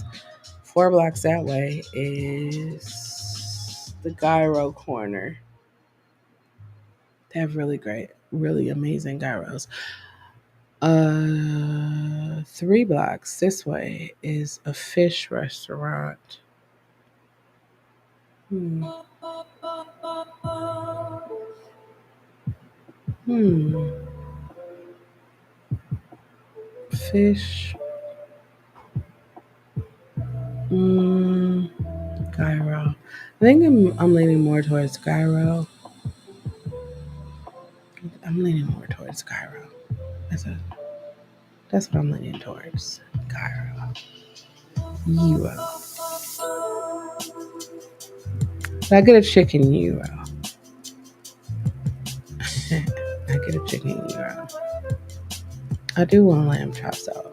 I went to Texas. I went to Texas Day, Brazil Friday.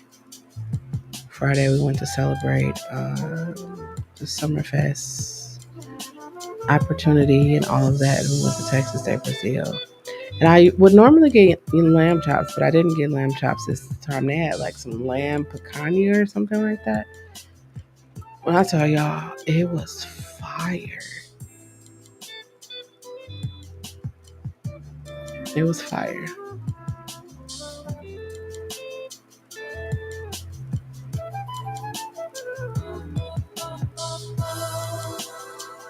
Nope. Maybe trying to force things. Don't force it. No forcing in 2024. No force zone. No force zone. That's another thing I came to realize. If it don't work, if it's not working, it hasn't been working, don't force it. I think I tried that right there before, so I'm not gonna try it again. I am gonna try this right here though. And then that should make that. Yep. Mm,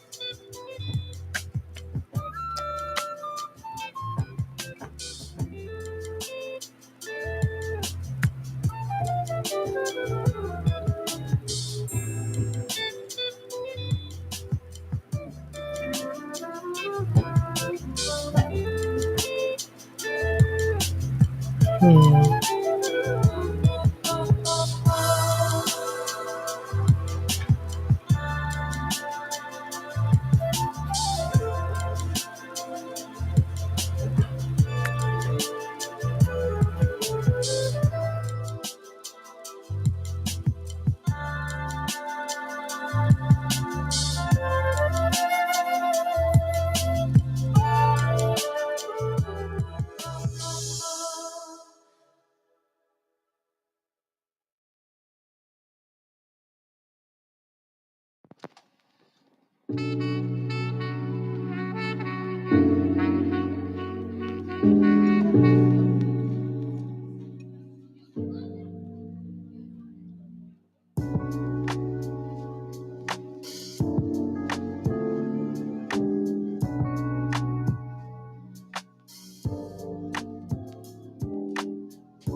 Do y'all see how fast I just made that happen? I just told y'all I'm gonna get Euro. Now ask my brother. Um, he said he has a doctor's appointment and he could grab him after. Tell y'all, I know what I want, and if I see something I want, I go get it. I'm a go getter. I'm a go getter. That's hilarious. That's really how I live my life. This lotion smells so. Jergens lotion has always smelled good. I don't know if y'all remember like cherry almond Jergens, and it's like it's not oily, but it's moisture. There's moisture. It's oil infused, enriching shea butter for radiant skin. Jergens. Someone was like, "You should be a radio announcer," and I was like, "Oh, I should." So I do jingles and stuff now. I'm telling y'all, I'm tapping into everything. I'm tapping into everything. Everything I ever wanted to do in my life, I'm tapping into that. I wanted to get back into making beats, and so I this whole entire time it was sitting right there. Um, so I'm gonna do that later on today. I'm gonna make some music. I'll black out some segments for like karaoke. Record some music. I found a song that I think will be great for you guys to hear. It's an old song. I went in my vault and found songs because I am a singer songwriter. I just haven't done it in a while. So I was like, 2024, I'm going to do everything. Everything, everything. I'm doing everything. And so I am going to share with you guys a song. A chair is still a chair. And even when there's no one sitting there,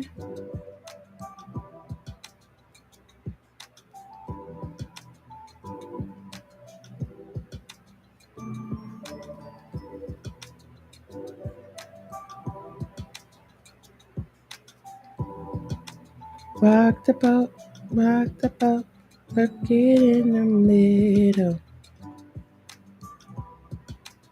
I really want to do like a tributes albums to the ladies of music, like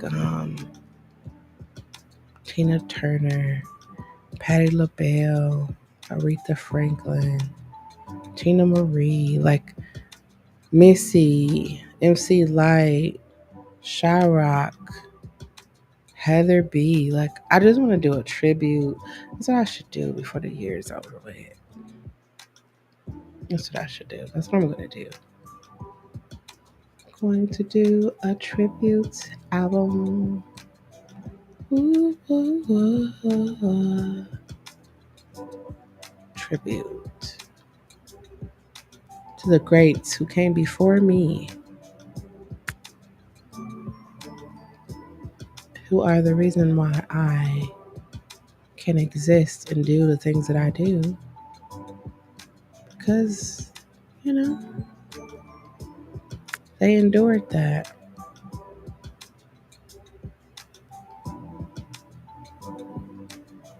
Queen Latifah.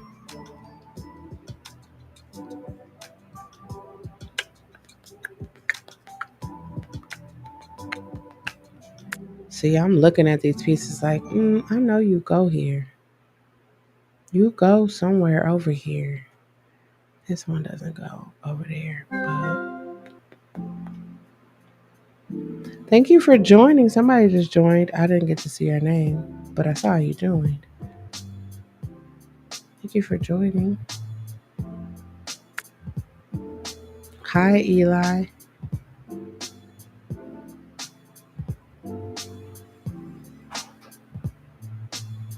Thanks for joining.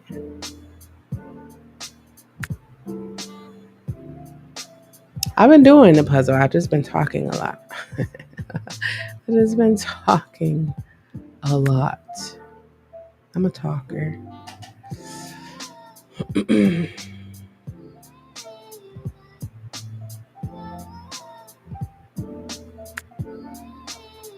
I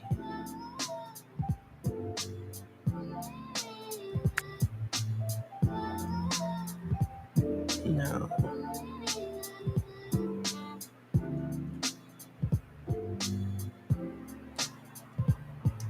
I knew I was gonna find this piece.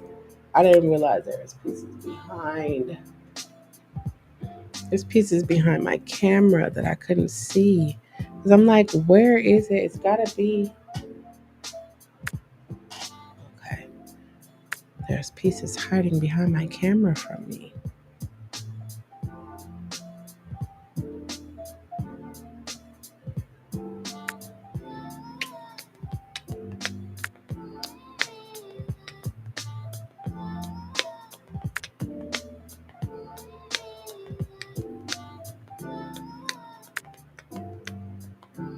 Let's go, Eli. Eli came in killing.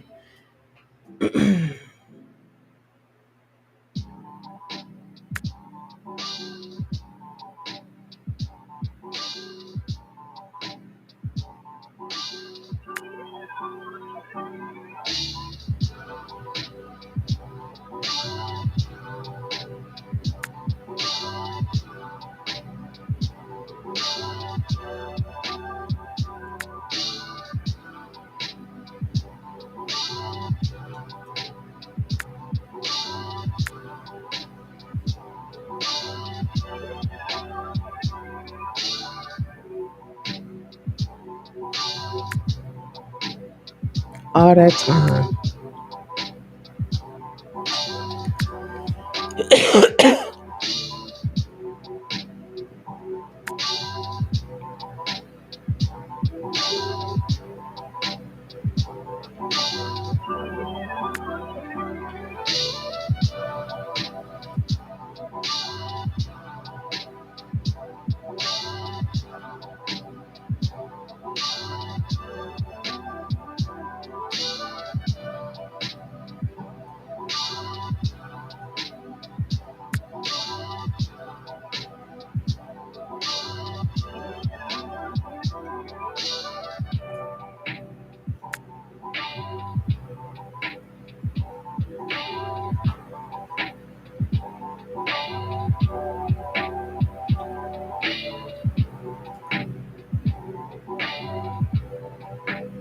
Hmm. There we go.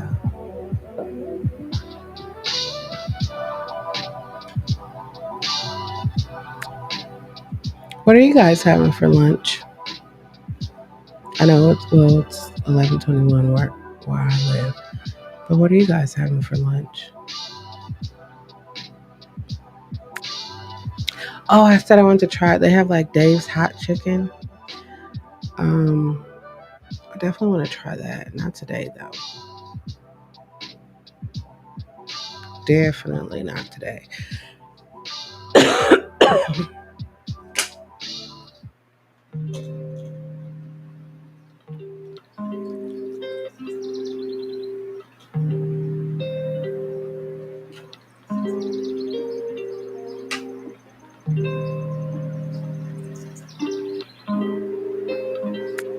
Okay.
I just got invited to be a model.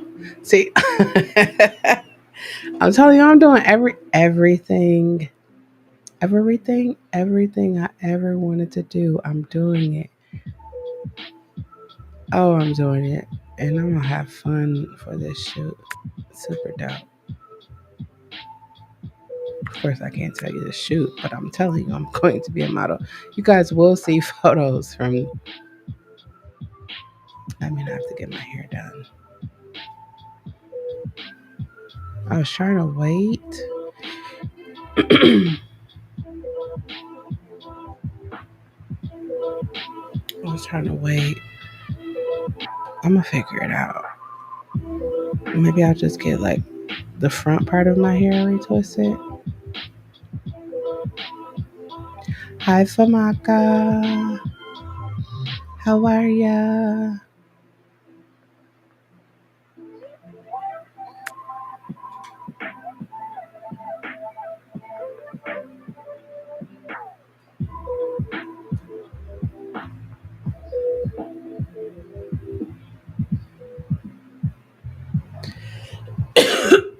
Sorry, y'all.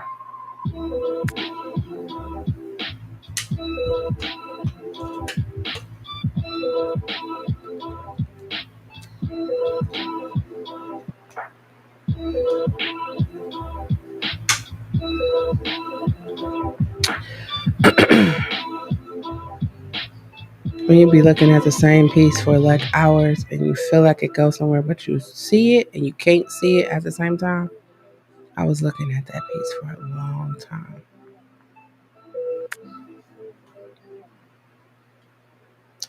If you play Call of Duty Mobile, I'm getting ready to play Call of Duty Mobile in just a second after I finish this puzzle. I'll play Call of Duty. I need to just make some space on my phone so I can get Dead by Daylight again.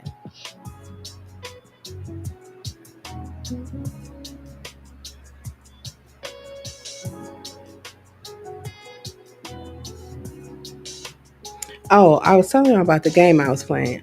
I'm doing good. 21 hours into a 44-hour live stream. So it's called Whiteout Survival. I don't know if I was on TikTok, YouTube. I was on one of these things. And this game kept popping up, and I was like, oh, it looks like a really fun game. It's actually a really fun game. It's actually a really fun game. Um,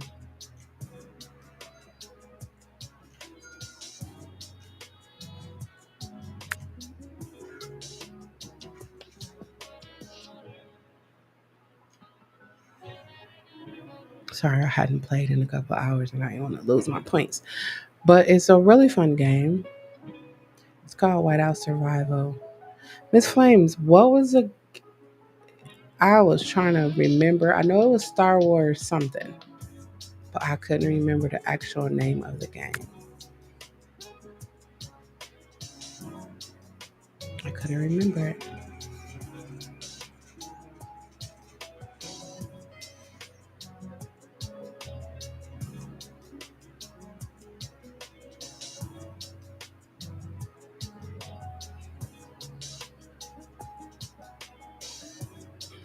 I was telling my mom the other day, I was like, I see why.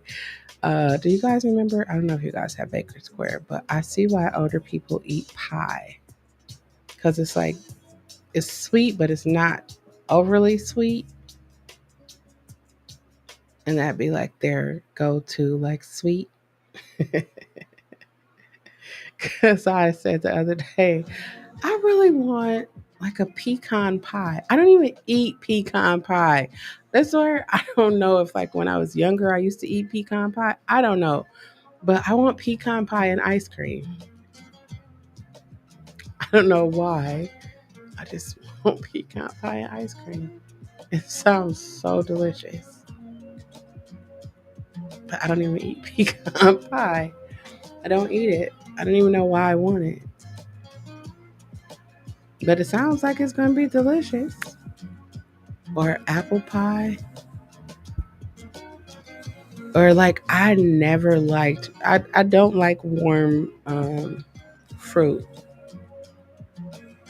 I don't know why I don't like warm fruit. Like when I first made sweet potatoes, right? So, or yams, as people call it. Can I get to the yams? Sweet, yeah. Okay, when I first made yams, I was like, why do people put all the butter, the sugar, the cinnamon, and all this stuff in the yams? It's already sweet. I don't know. I do like to cook though. I do like to cook. I probably should cook on stream, but I'm already gonna be cooking on Thursdays. So Thursdays, I do cooking for therapy. So I'm working on menus for Thursdays. So I got cooking streams, workout streams, meditation streams. I'm going to start integrating business into entrepreneurship. So I'm going to start integrating into these different platforms and things that I got going on because I just want to be a help. However I can help, that's how I want to help. You know? Mm, mm, mm. I feel like I just saw. I feel like I just saw this piece. Mm.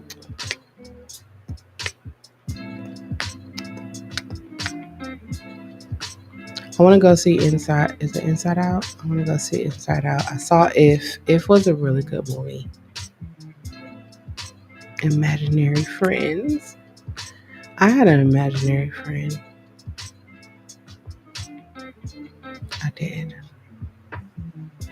And I had Cap. Do you guys remember Cabbage Patch Dolls? See, I'm old. Not old. I'm seasoned.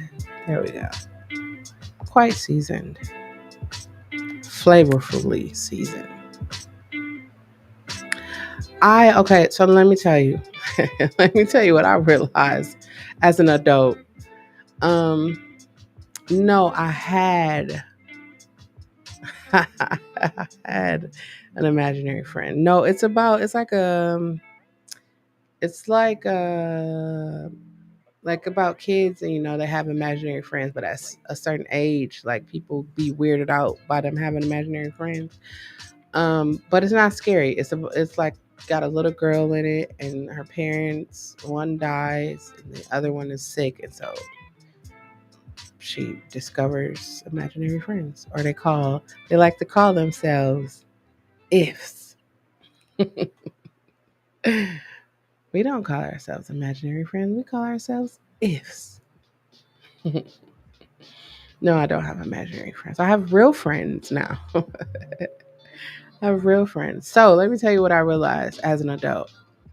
Um, I realized that I was really fearless when I was younger. I'm fearless now, but this is what helped me realize that I was really fearless.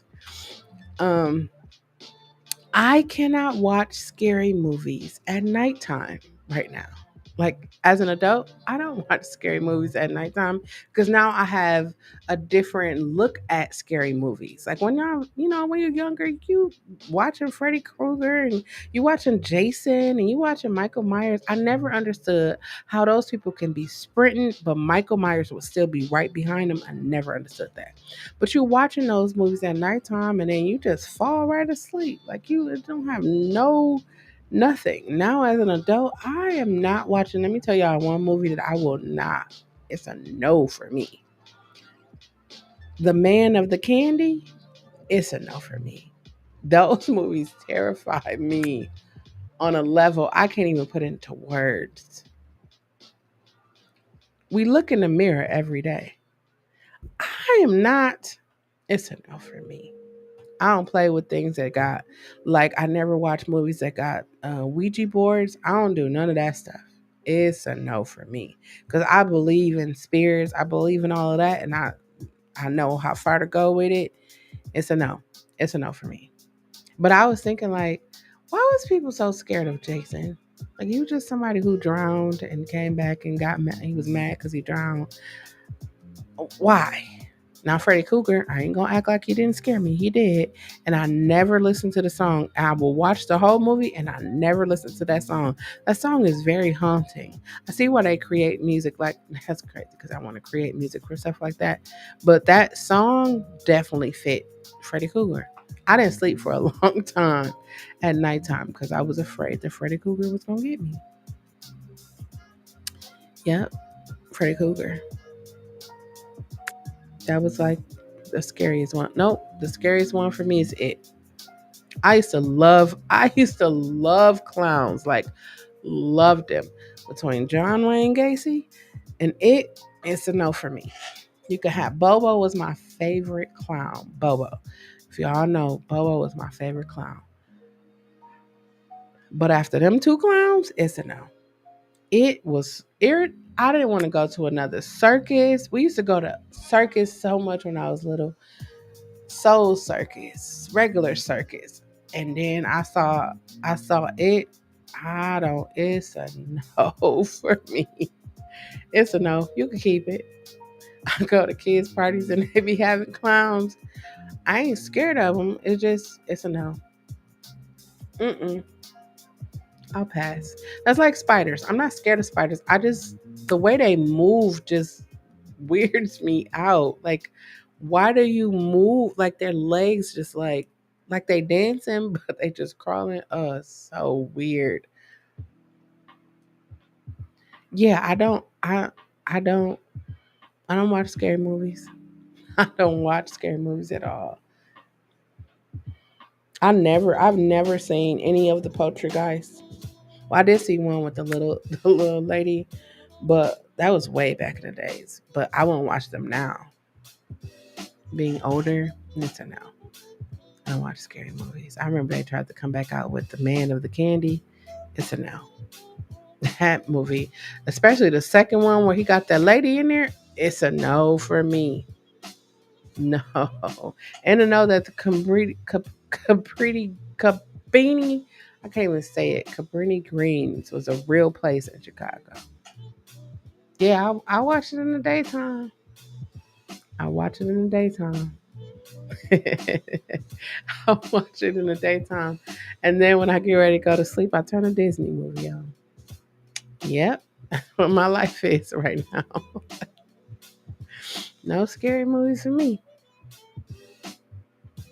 It is a no. I realize I like more action movies. Um, I'm starting to get into anime. Well, we can watch anime. I'm watching Attack on the Titans. Attack on the Titans. Yeah, I don't watch. I don't watch them at all. It's a no for me.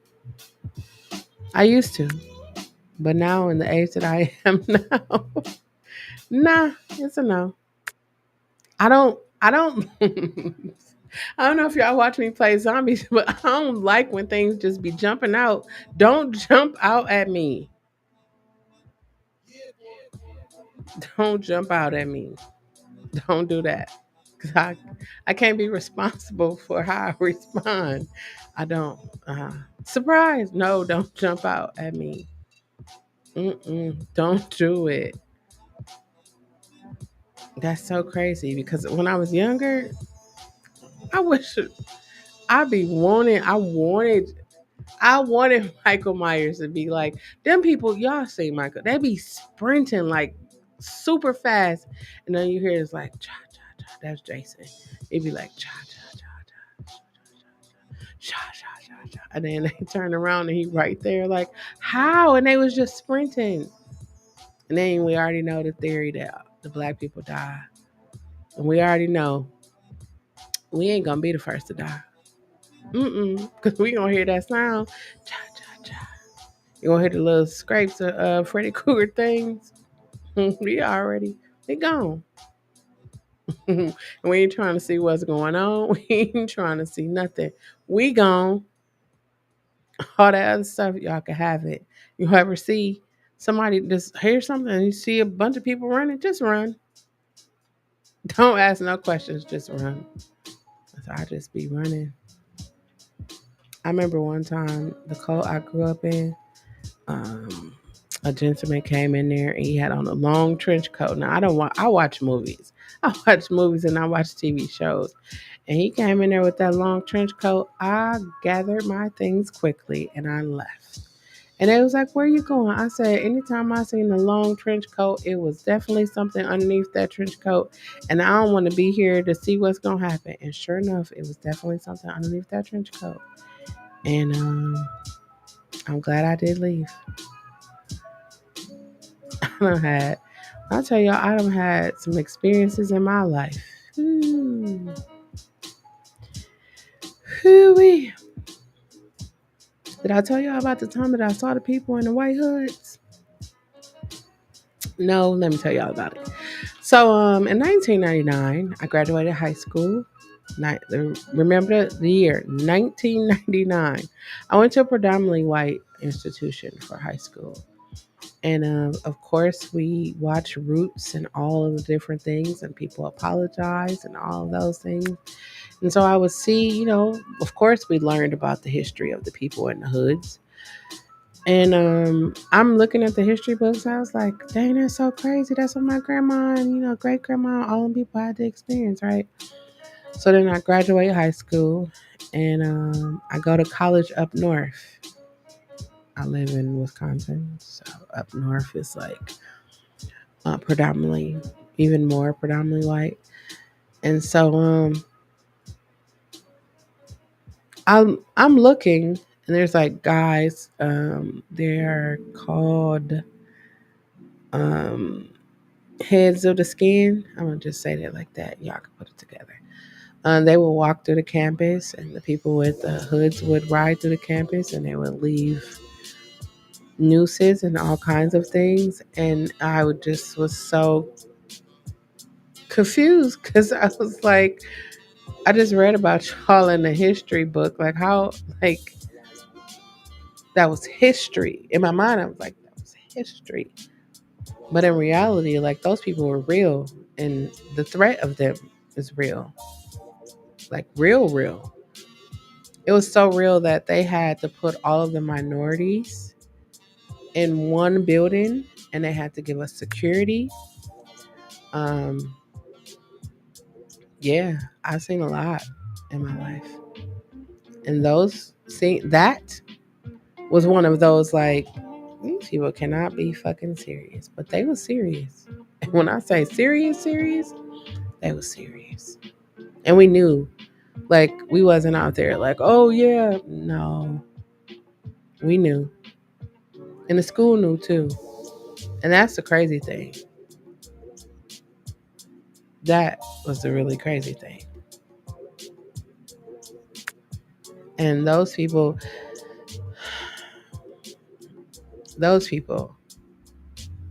are some really special people, really special.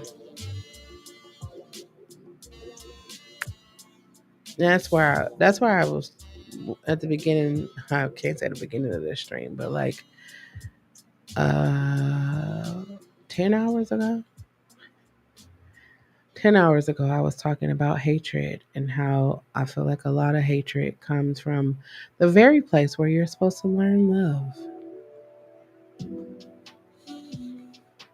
The very place you're supposed to learn love is where hatred comes from. If you're wondering where that place is, it's the church. That's my opinion. I gotta say, my opinion. The very place that people learn hatred is the church. I mean, of course, you learn it from your family members too, but like you learn it from a institution. Like, think about it, right? Why do people hate black people?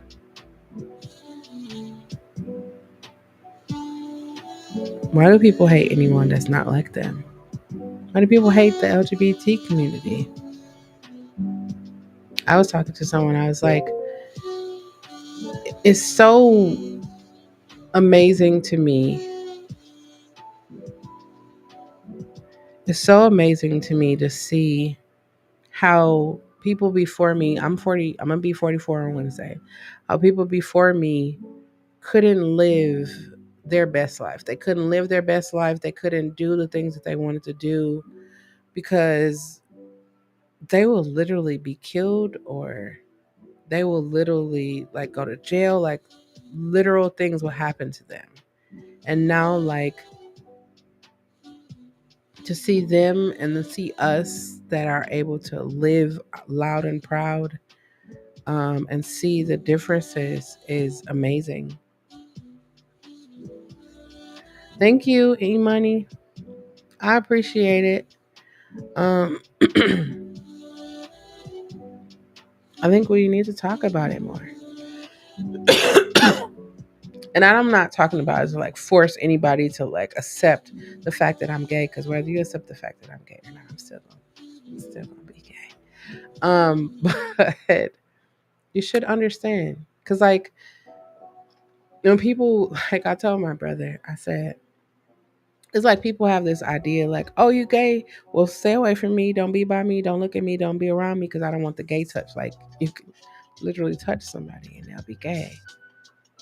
And then he said, he thought that most people who were gay was gay because they were molested. And I was like, what?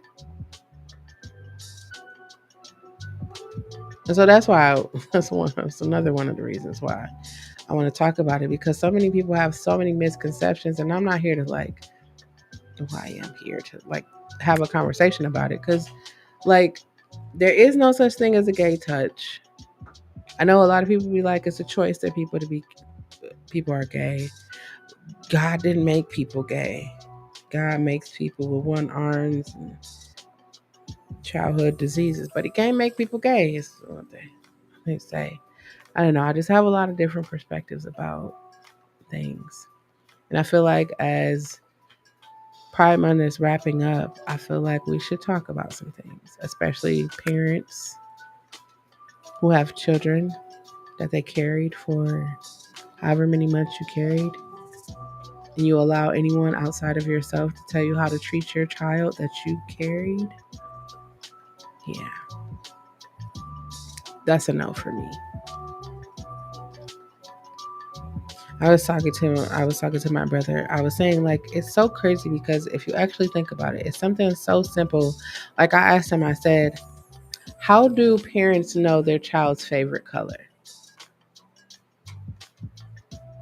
And he paused for a minute. I'm gonna ask y'all, if you have a parent, if you are a parent, how do you know your child's favorite color? And if we're all adults or you're an adult watching this, when did you know what your favorite color was? He was like, I don't. And I was like, your parent told you what your color was. That's like when I was growing up in church. I call it a cult. I grew up in a cult. When I was growing up in a cult, we learned about things such as a hermaphrodite. I never heard that word ever at church. I learned about it from church. So when I really found out that there are actual people who have male and female parts, I thought to myself, I asked myself the question, I said, oh my God, can you imagine? I don't want you to imagine this, but imagine being born with male and female parts, right? Who makes the decision on what you're going to be? It's not you, because parents or adults don't feel like kids have the right to say what they want, or kids have the right to their own bodies. You see what I'm saying? So we were talking, and I was like, imagine if the parents want to have a boy.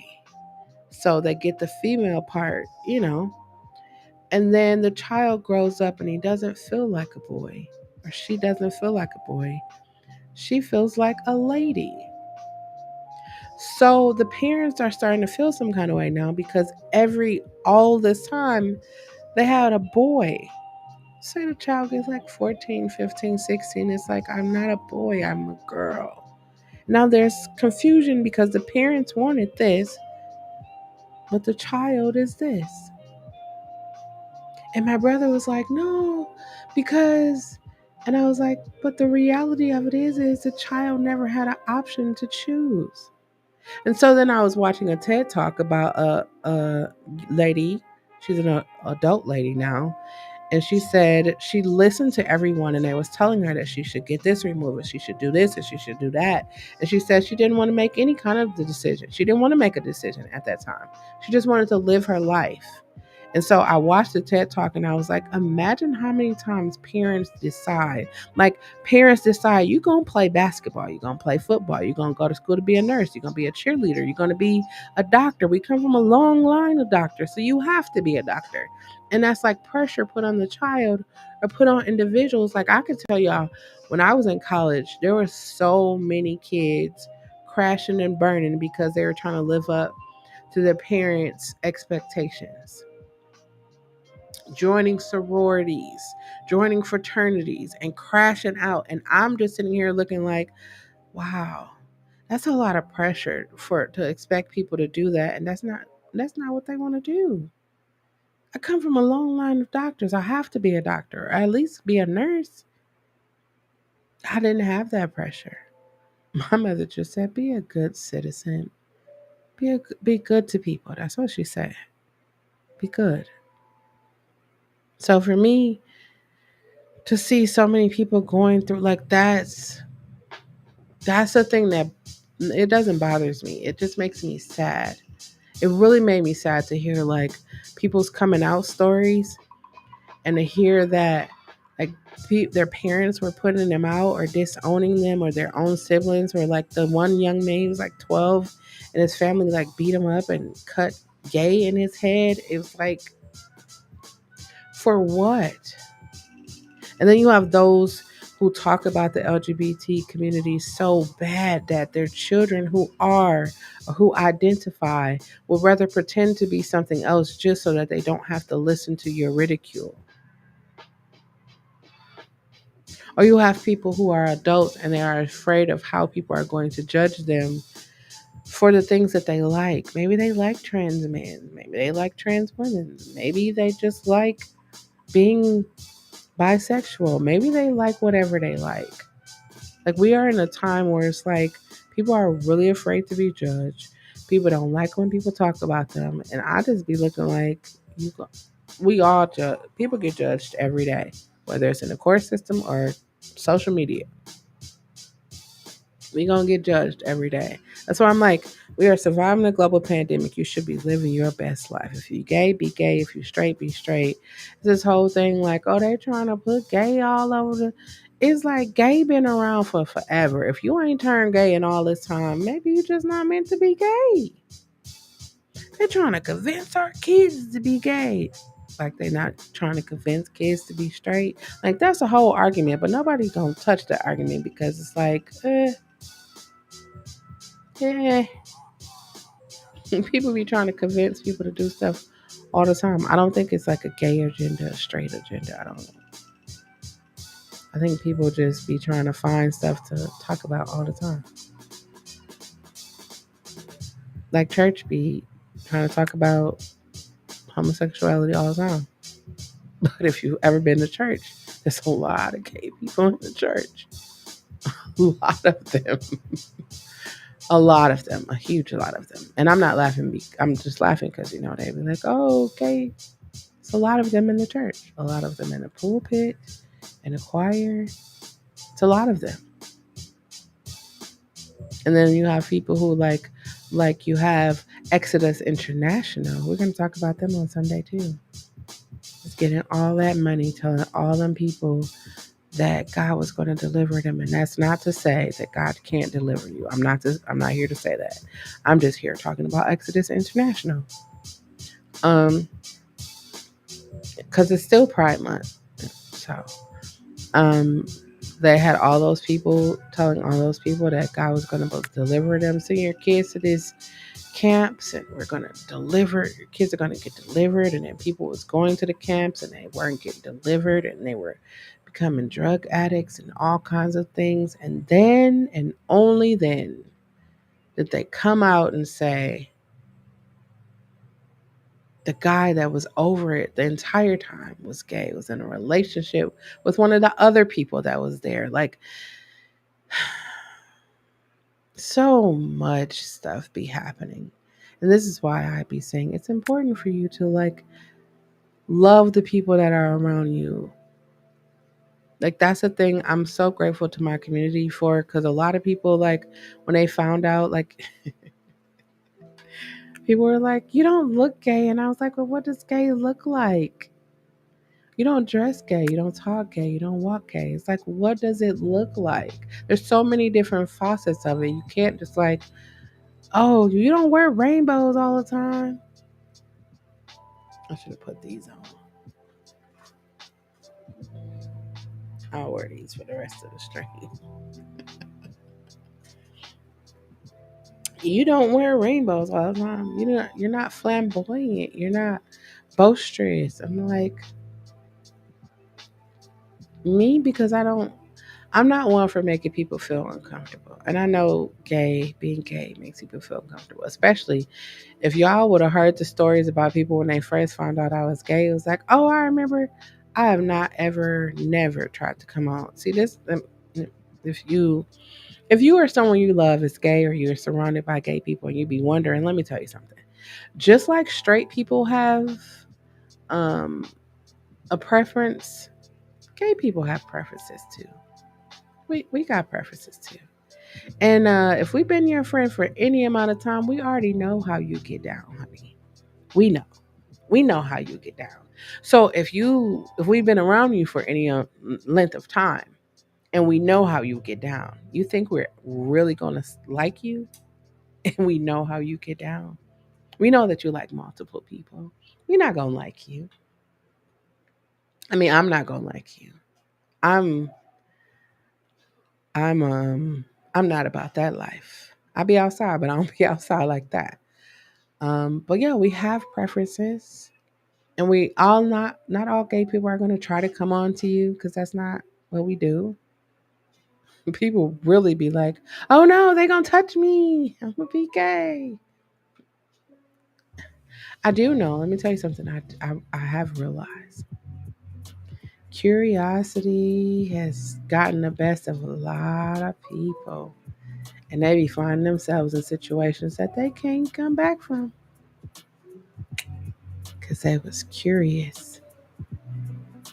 And I'm gonna say, if you are someone that is curious, you might want to be careful, because it's dangerous out here. And I don't just mean like dangerous with like STDs or anything like that. I mean like you might come over here and try a woman or try a man and decide, or try a tranny or whatever it is, and decide, oh, I kind of like it over here. It's kind of nice. It's kind of nice. I think the whole thing about like when it comes to kids and people like kids don't know, I think this is why I'm happy that I grew up in the family that I grew up in. Like, we were encouraged to try things, not like sexual things or anything like that, but like we were encouraged to try to see what we wanted to do, or experience. Like, we went to Saturday school, we went basketball, we did all kinds of things just to see like what we wanted to do. Like, my mom wasn't the mom that was like, "Oh, you're gonna do it because I said do it," or she wasn't like that. Like, she allowed us space and opportunity to be who we have all become, productive citizens of society. But I feel like a lot of people are so I'm looking for a word here. A lot of people, um, their upbringing wasn't ideal, so they look at their children as someone to boss around, or they don't call it bossing around, parenting. Because I asked my brother, I was like, could you imagine like having a child, and then you are so loving and so supportive of your child, and the child do something that you don't like, and then you don't love it anymore? You don't not love your child anymore. People are actually not loving their child because their child identifies as gay. Instead of saying, hey, let's sit down and talk about it. Help me understand why you identify like that. Like, it's like, If we don't talk about it, it don't exist. It's the denial part for me. Oh, they're just going through a phase. You know how many times I listen to people coming out stories and their family members told them that they were just going through a phase and they'll be over it. Or if you Google Exodus International, if you go and watch the stories, there's a God in a Gaze on YouTube. God in a Gaze. It's by Lisa Ling, and I think Oprah was over it or something. I don't know, but they actually talked about it. And the one guy, they found actual people who went to Exodus International camps and conferences and everything, and they actually told them "Hey, we lied." That's what they said. They lied. They was doing shock therapy. They was doing all kinds of stuff to get those kids to conversion therapy. That's what they was calling it. Conversion therapy.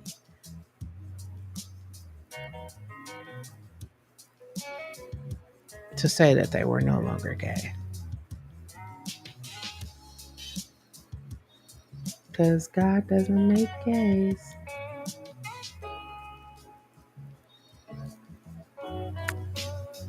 God doesn't make imperfect things, is what somebody said to me. I said, "Who? I don't know which God you're talking about because the one I be knowing that everybody be talking about, he be making kids and all kinds of stuff be happening. That's the God that I don't know. I just know I like to talk about things, and a lot of people don't feel comfortable when I be talking. I be hella comfortable though, because I'm going to talk about it. I think we should I think we should be asking questions. I think we should. I heard a joke the other day, and it was funny to me. It was funny because, when they talk about Adam and Eve, and it was like, oh, Eve ate the apple. And then I was like, the joke was like, everybody keeps saying Eve ate the Adam, but Adam has Adam's apple stuck in his throat. And I was like, see, that's like how I would think. Like how we blaming Eve and Adam. God was the first one. Adam was the first one to know that you shouldn't be eating from the tree. Then he got an apple stuck in his throat. See, we don't be putting one and two together. We just be believing what people be saying. That's like me. I used to wish that I could take things as face value. Most people be taking things, you say something to people and they believe in it. I used to wish that I could just believe what people say. I just know that I couldn't. I just knew that I couldn't. I wanted to. I really do. Not anymore. I did want to at one point in time in my life. But now, I don't just, I listen to you, but I also watch your actions. So I listen and I watch your actions. Sometimes a lot of people they're good with them words. Ooh, people be good with them words. But when it's time to apply the action, hmm, yeah, it's no follow through. But them words though, them words, that's what be getting people is them words.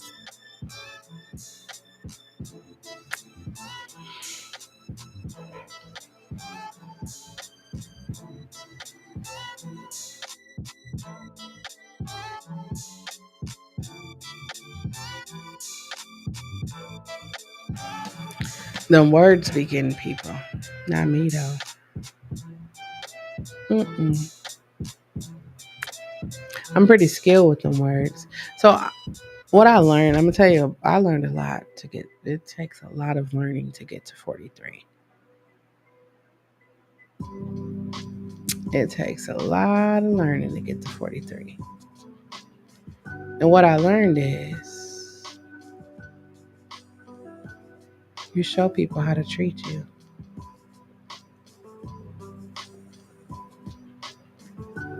You show people how to treat you. Hmm. So if you got people treating you like shit, because you're showing them how to treat you like shit.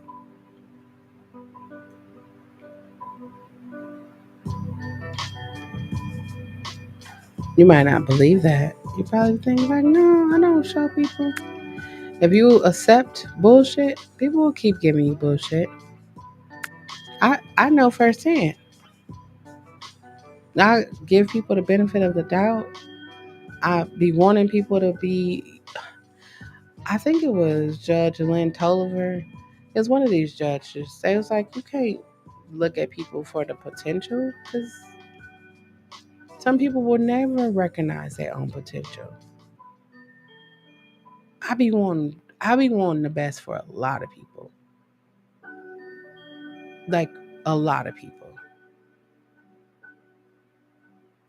But if you don't want the best for yourself, I can want it all day for you. That's why I'm like, I know I'm not ready to date. I know I'm not. I want to. It seems like a great time.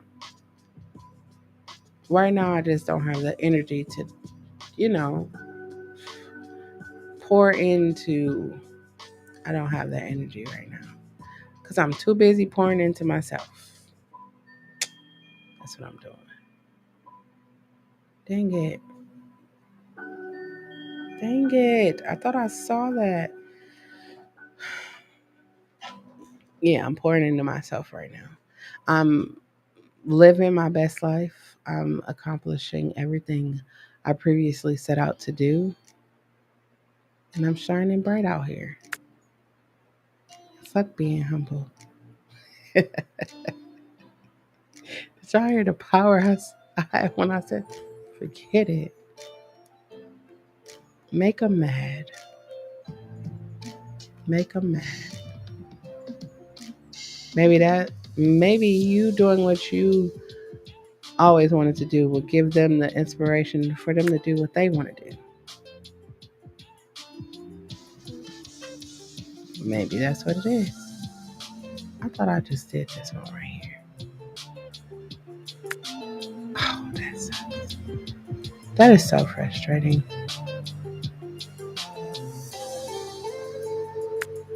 How that just gonna all fall into place. Okay. Told you I look for these little pieces and it helps me. The little pieces, or let me see if I can find a square piece. A piece like this. The square box right there.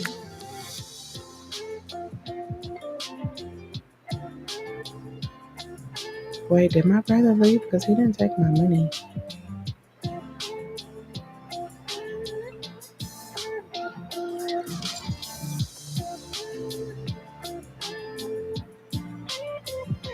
Mm.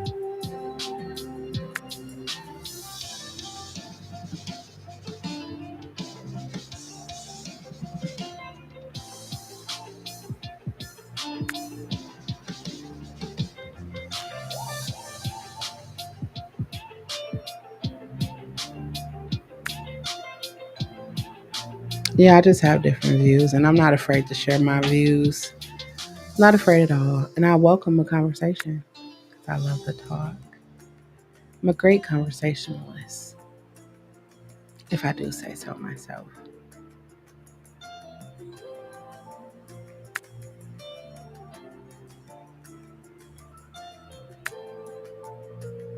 If I do say so myself. And I'm not one to be like, you should believe what I believe. No, I like to understand why people believe what they believe. And I would hope that you would be like, because I researched it or I looked it up. Like, I be having conversations, let me tell y'all. I be having conversations with people about the Bible. And most people who talk about the Bible have never read it. And you're probably like, how? That's impossible. A lot of people who talk about the Bible have never read it. They've just heard it being repeated so many different times. So they just be like, oh, yeah, I know the Bible. Fire knowledge.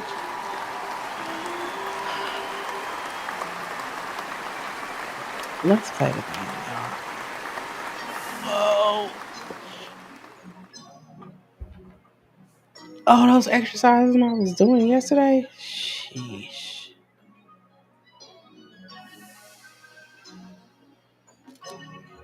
Um, the exercises I was doing yesterday had me weak this morning. Wait, eight.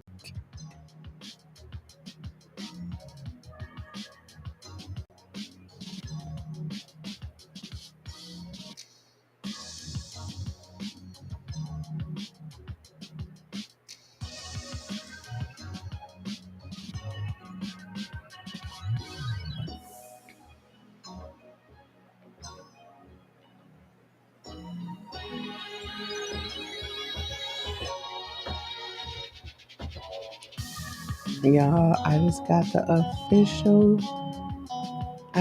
the official. You gotta be here at this time for my pitch tomorrow. Ah, woohoo! A woohoo!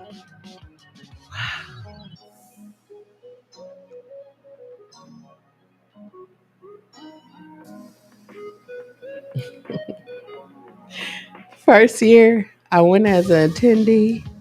The second year, I went as a speaker. This year, I'm going as a pitch participant in the pitch competition. If your life gotta some point. If you keep walking in the circle, some point you gotta just be like, you know what? I know this is gonna keep going in a circle. Let me go over here and just try something different. I could always come. You could always go back to the circle. You can always go back to the circle. I got tired of being in a circle. I needed something different. I need to see something different. I, I, uh, I need to see something different. I need to experience something different. And here I am, different. That is so crazy. That is so crazy to see my name listed amongst all these other people.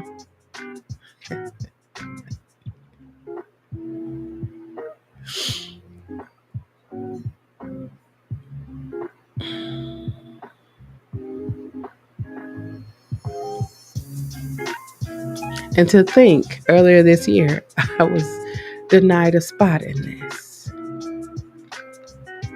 That's why you got to be nice to people. You have to be nice to people. You have to be nice to people. It pays to be nice to people. People were asking me, how did you get Summerfest? What did you do? I was nice to people. I was nice to people.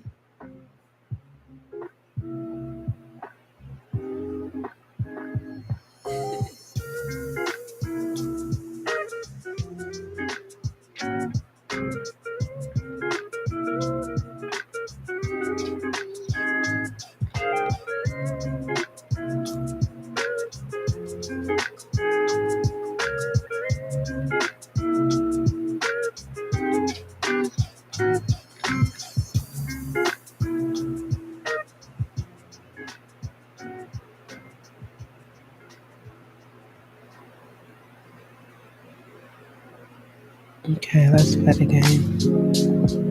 I'm gonna do zombies first because I could not believe I was losing zombies like that last night. It was crazy. Crazy.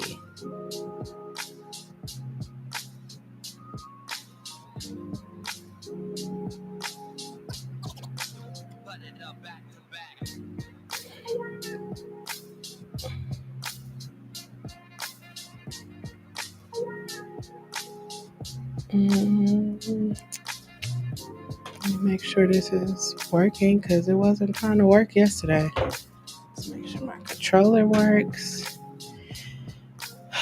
Let's go. We're gonna play the game for a little bit, y'all. Oh, let me change the.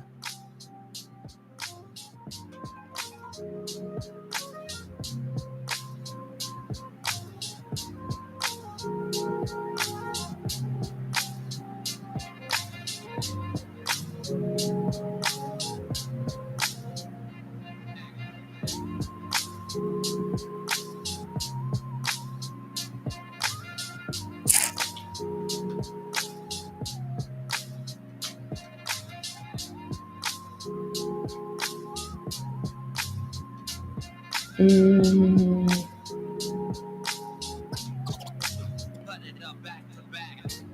hold on, I'm changing the titles. We're gonna do some zombies. Zombies.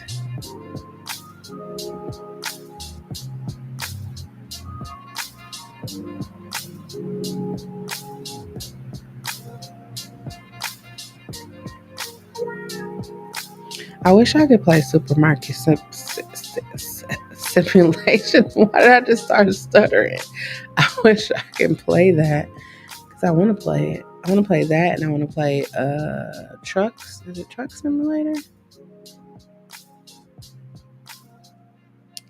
Fancy told me to get Steam, and I just got this computer, and I'm really not trying to like download anything other than you know, you just get a computer. Now, if I get a new computer, when I get a new computer, I must say that I am Apple all day. Wait, what just happened? Oh, I'm Apple all day, every day. Promise to repeat. Um,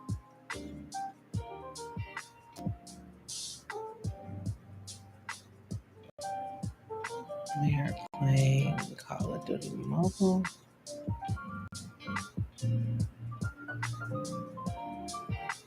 We're gonna do some Warzone a little later.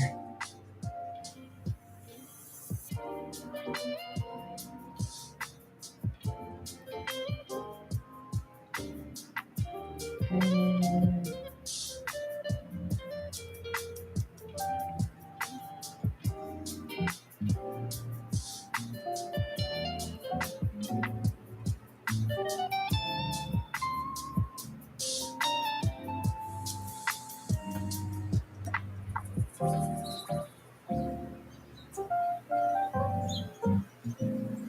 Controller is connected. We playing zombies first. That's what we're gonna play first. And then we'll play.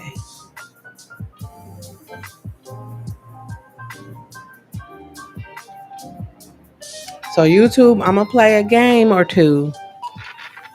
Man, I just got on the game. Jeez.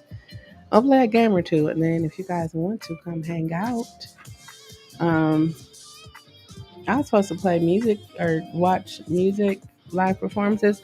So we're gonna after I'm gonna play a couple of games. I play games to like two. YouTube, y'all gonna get like one or two games, and then I'm gonna go and because I gotta, the music. I gotta listen to different music. Okay.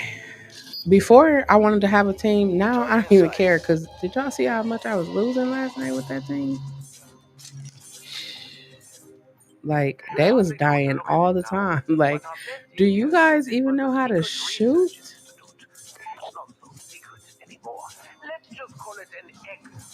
I'm gonna leave that on the screen for a minute, just in case somebody new come in.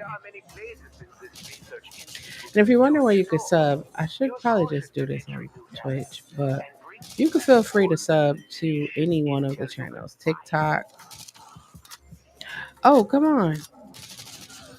TikTok, Kick, YouTube. You could sub to all of those channels if you want to. Should you want to.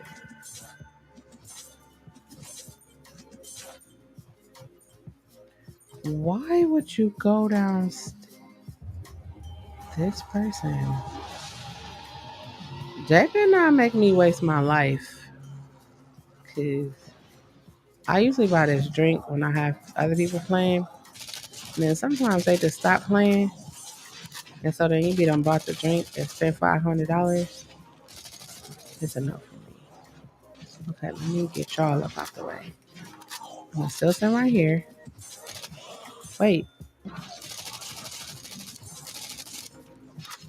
now let me get you. You.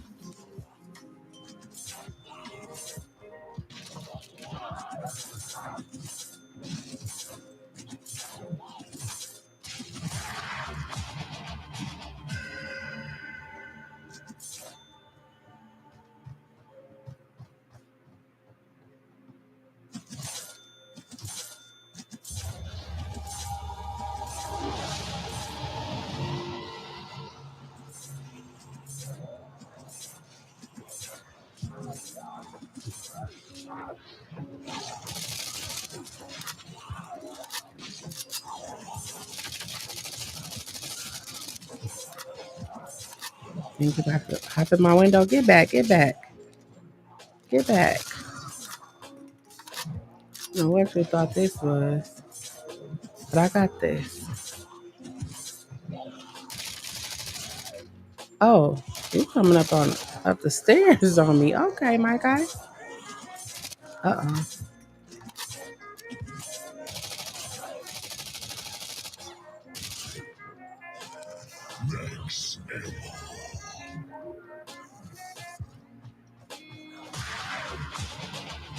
I was gonna say, let's leave him alive. Deployed this device But to provide you with all the deadly little knickknacks your thick, twisted heart could desire.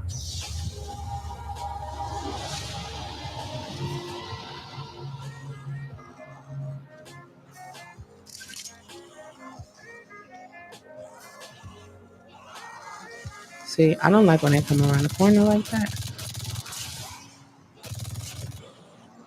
Like, why you got to run? You're a zombie. Walk.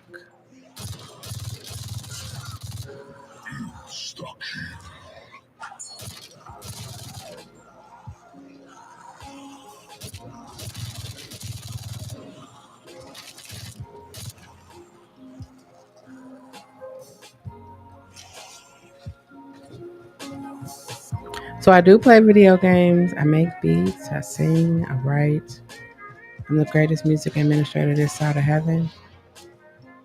Um, This component seems good. Use it on the device get in out the of my way. central house. Oh, Who knows? wait. They almost killed me.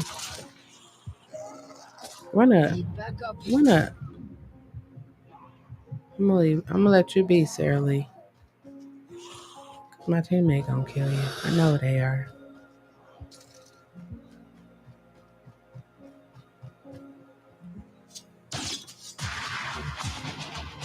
Some of the electronic components of this device are damaged. Keep your eyes peeled for new ones while exploring.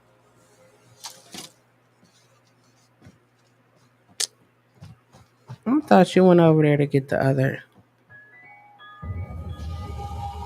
I thought you went over there to get the other thing. Oh, no, they probably. I guess they didn't go get it. So, oh shoot! Come on, come on, come on! Bye bye, doggy.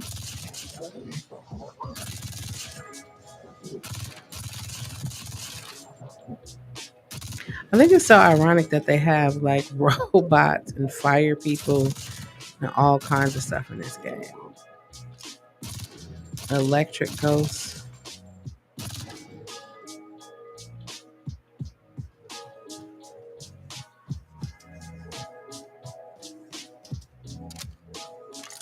No, I didn't want you to. Yeah, I'm never reading it entirely in my own head. You hear it too? Phew. Now, who would be calling such an obviously abandoned research facility?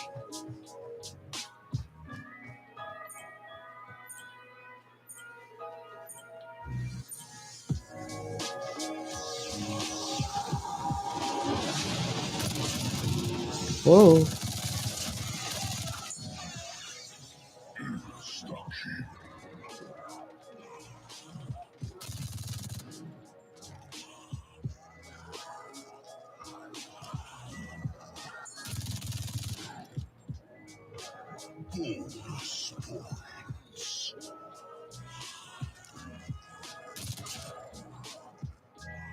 You see how fast you came around the corner? It's a no for me. It's a no. No, no, no, no, no.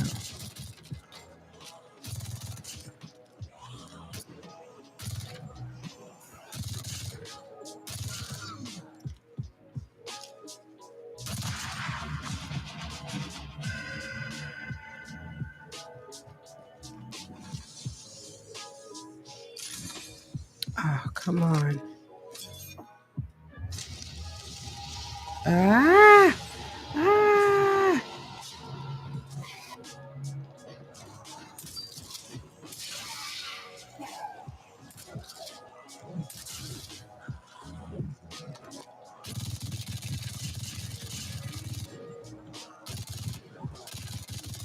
That's band rehearsal tonight, guys. That was show tomorrow. Show, band rehearsal, pitch.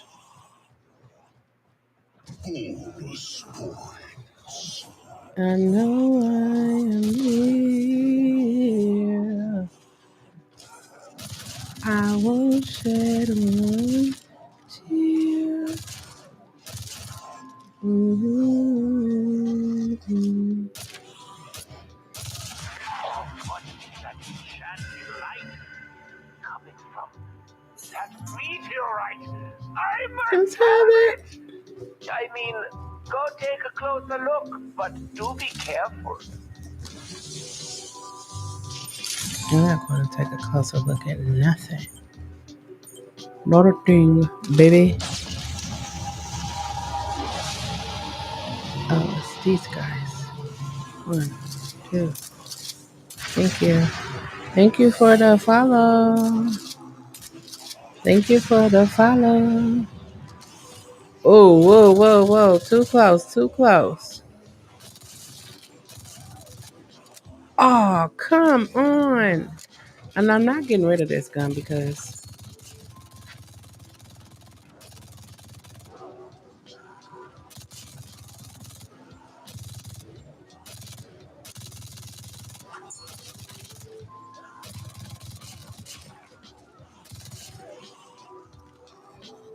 I'm not going to get rid of this gun because,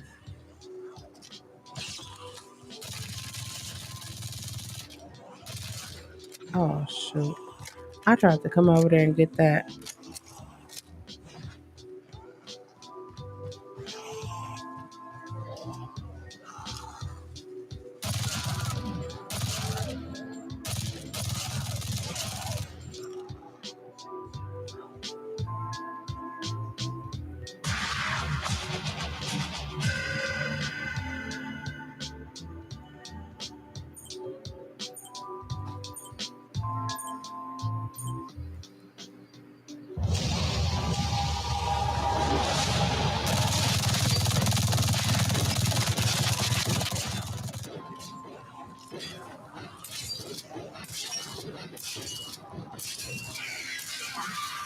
Back up off me.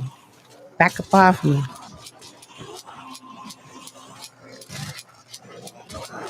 Whoa, whoa. Ma'am, step back, please. Step back, please.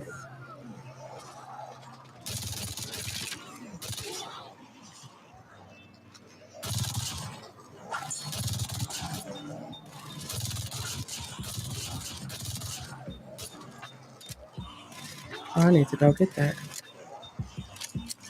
Huh? Um, I was thinking right there, just the guy right there.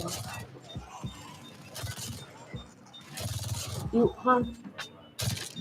Um, it's you could look in the Hold on, y'all.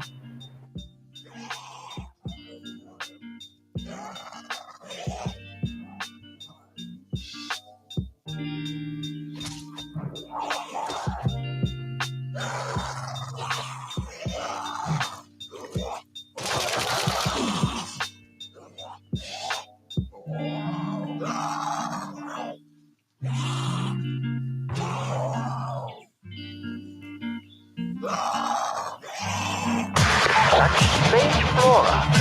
Collect some seed for analysis, will you?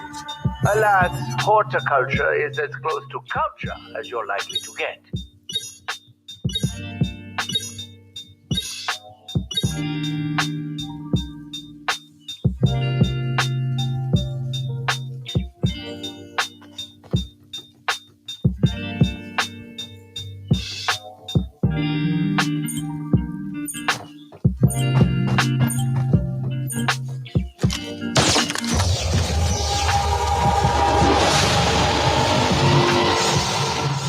I should have got the. Sorry, y'all. I was trying to get my gyro for lunch. Oh, get down, get down, get down.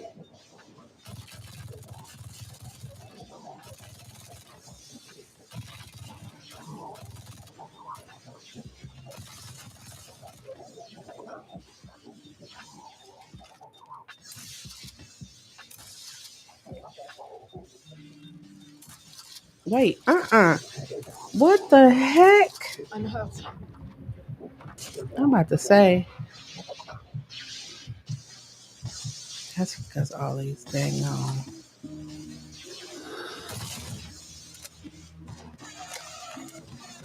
turn around, sir.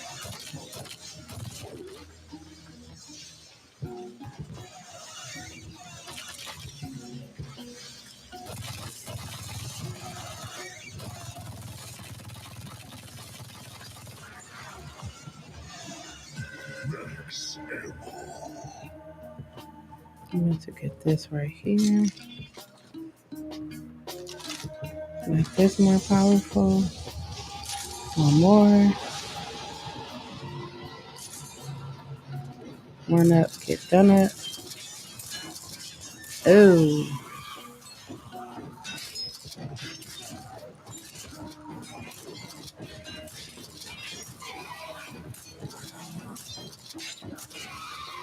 get back. Get back. You know what? Get back.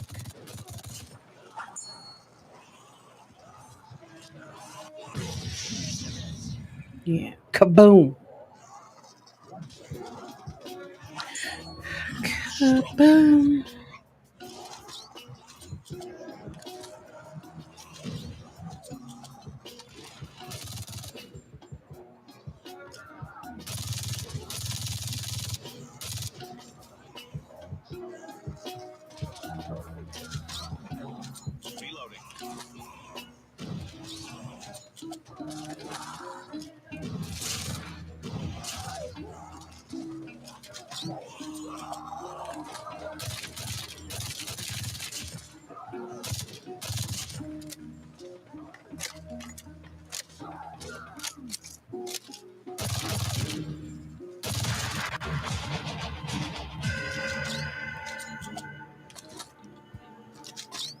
Oh, shoot. Oh, I probably need to reload. Come on. Reload.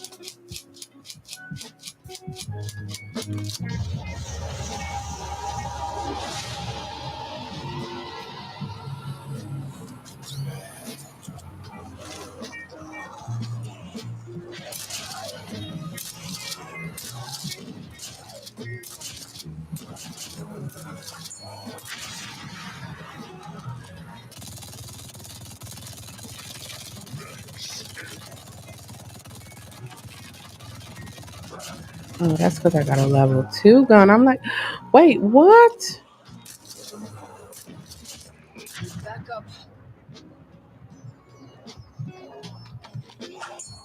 Yeah, run up, run up, run up, run up, run up, run up. Oh, don't run up. Don't run up. Don't run up. Where did you just pop up from? Let me get back over here because y'all doing the most right now.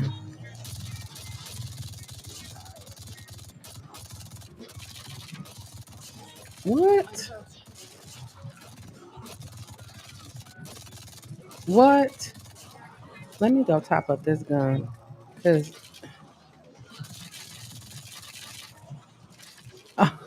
no. No.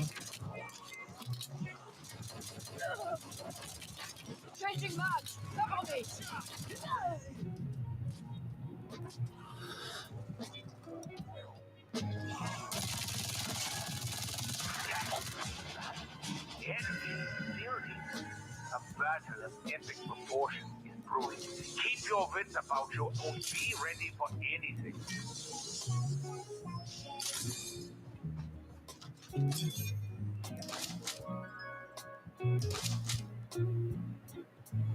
That should be good. It should be good. It should be good. Should be good. I should be good. Should be good. Super dope. Super dope. Let me see.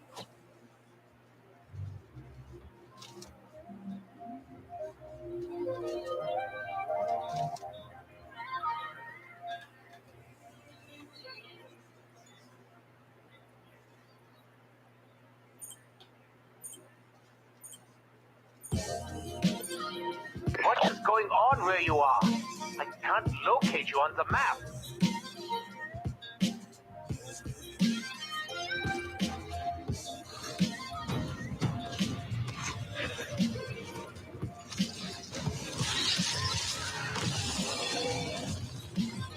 Oh, whoa, come on.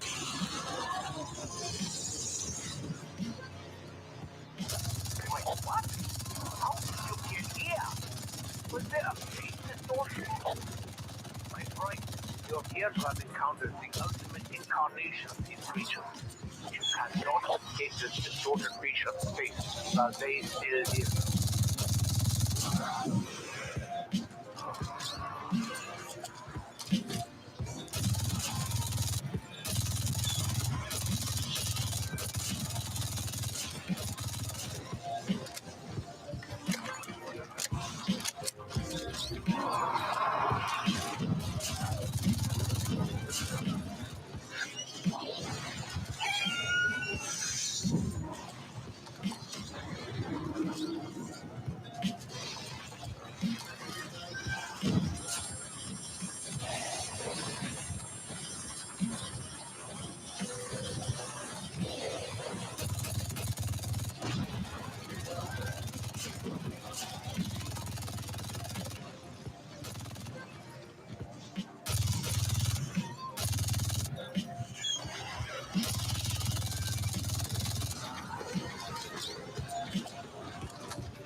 What the?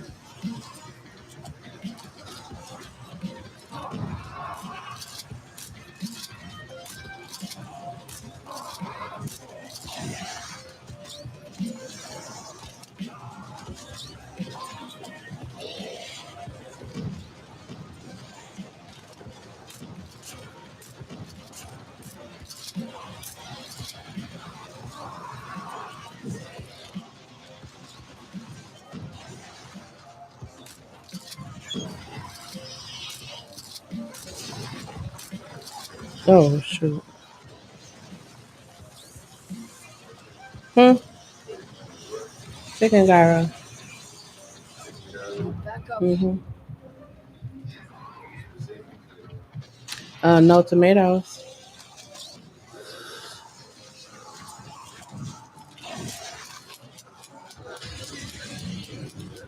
Um, extra pita and tzatziki sauce.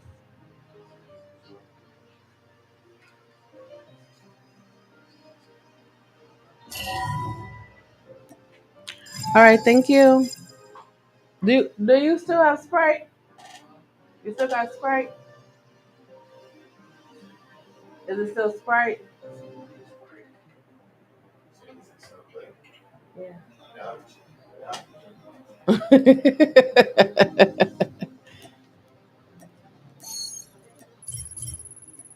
The weirdest thing, I had surgery 2 years ago, and I wasn't drinking sodas before.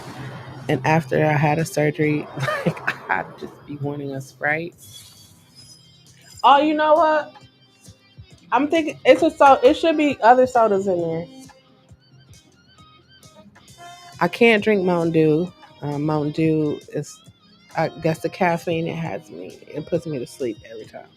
Like I can't drink Red Bull because then I'll be asleep. I'm trying to figure out what I'm going to wear for.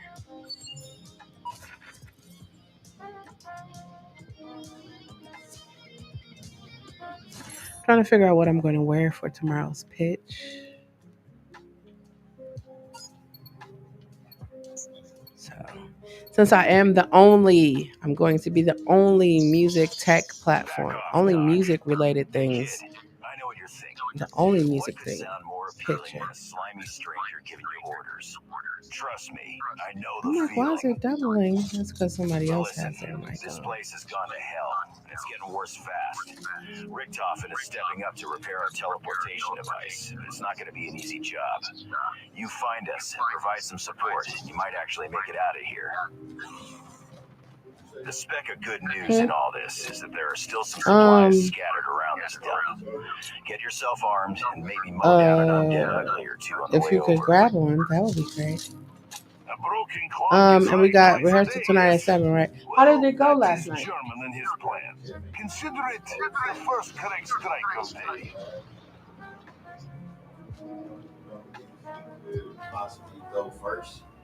Yeah.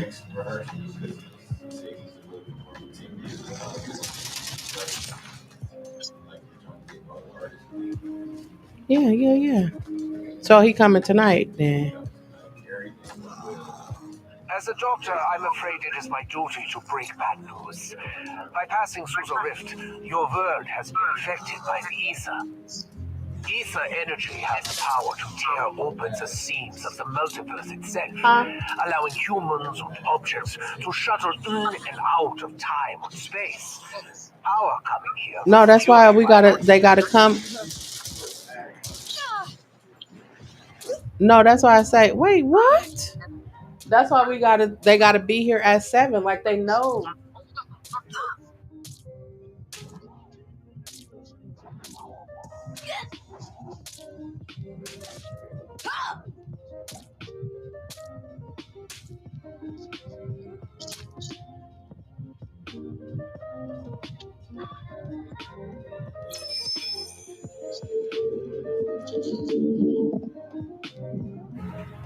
Okay. Long as because the show is tomorrow, literally.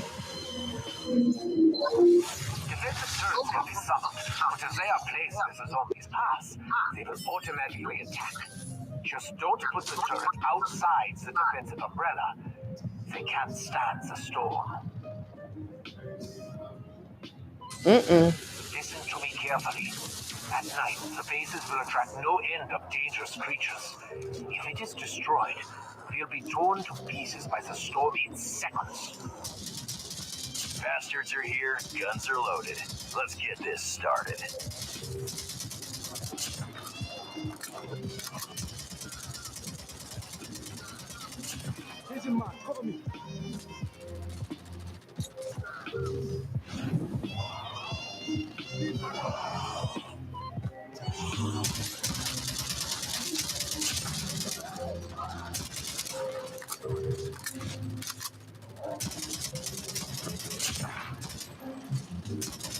Oh wait, I don't have any armor on.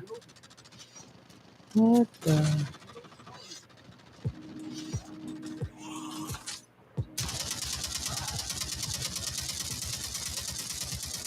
Cover me. Reloading. The base is being attacked. Get those bastards away from it.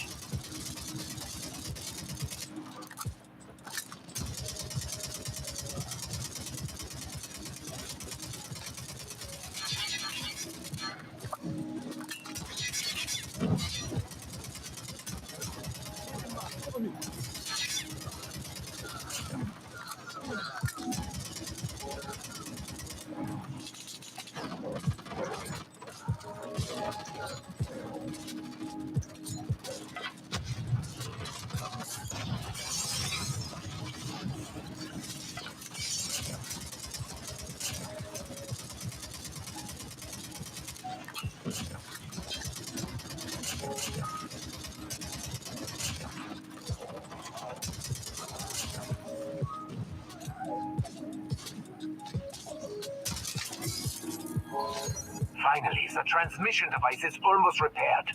You better collect more supplies and meet back here before nightfall so we can prepare. I've sent the salvage we've gathered from several scattered vehicles your way. Use it wisely. Running vehicles are rare commodities. And should you happen to use one, exercise caution. The ether storm paralyzes motors when night falls. Because, of course they do.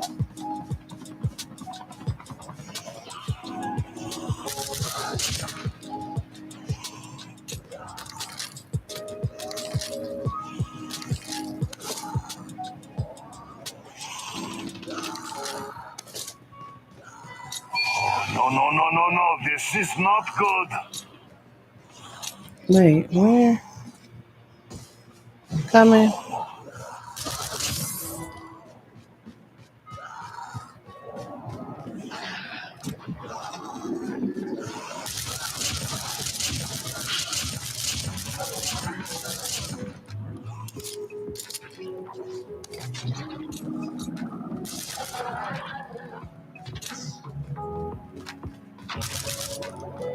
Oh, that's why I Careful out died. there. Because I If the didn't know they etheric could energy spit. is raging at night, it should be able to provide Wait, enough where is energy to the. help us reopen the portal. I'm looking for As the. for you, I'm afraid if you don't make it back on time, we won't wait for Wait, you. I was looking for the Don't what you let poor call it. punctuality be your downfall.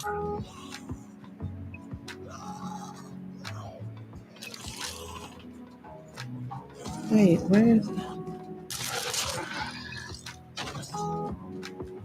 airdrop?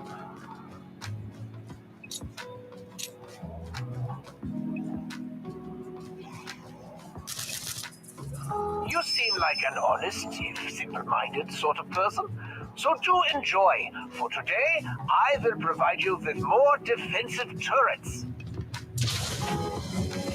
Oh, ah.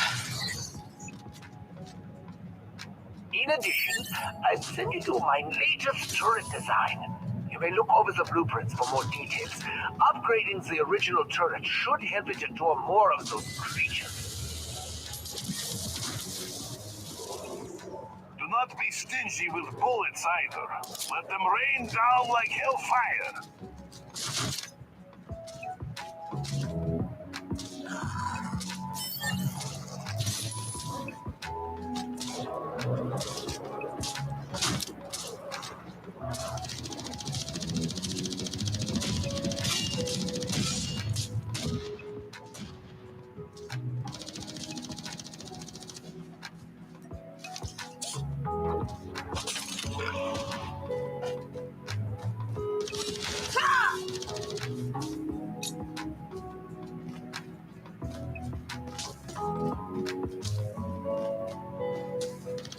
Now that was a fight. Try to dogpile us when the sun's down and run scared the minute it comes up, will you?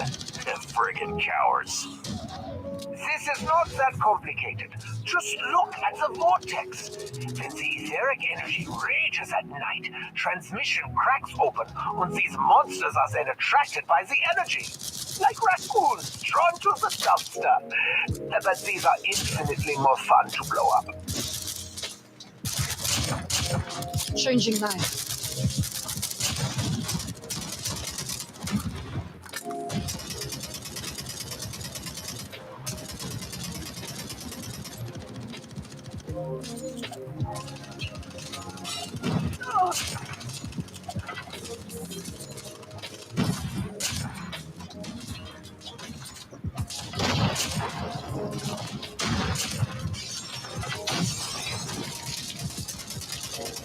Is the energy transmission device is normal. Time-space access calibration is completed. Energy devices are being accumulated to protect the base, and we are ready to go home.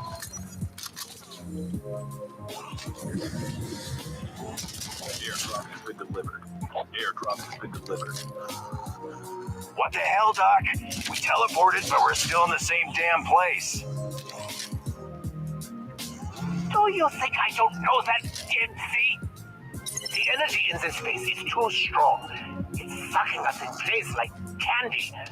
We need to harness more of that energy ourselves to break through this barrier. Ah, I see broken clock ticks on. Wait, it's a sniper? Give me the sniper. That's what I want. Sniper me, please.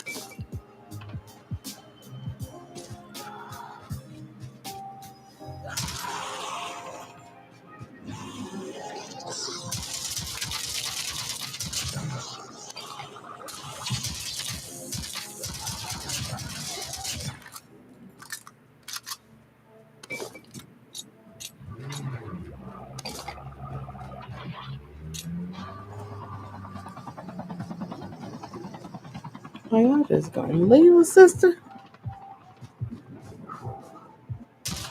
Ah, I almost forgot.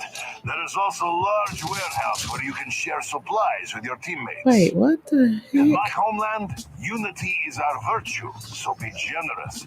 Leave extra materials in public warehouse for your teammates to use.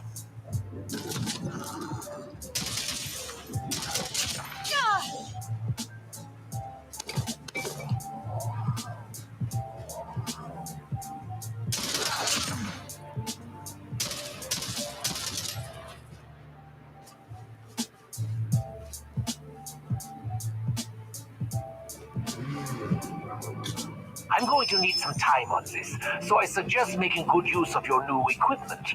The teleportation setting is active, but the etheric energy accumulation will attract more enemies. I've broken the eggs. It's up to you to clean it up.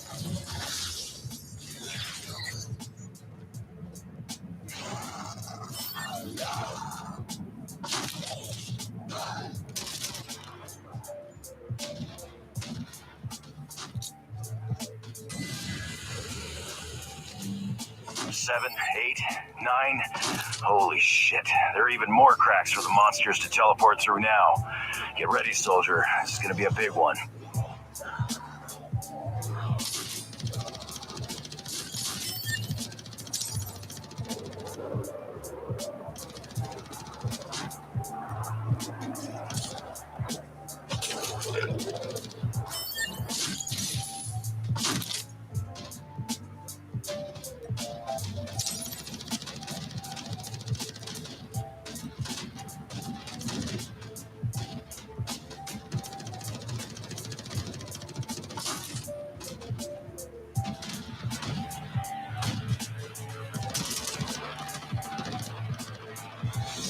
Oh, I didn't know that thing was gonna come.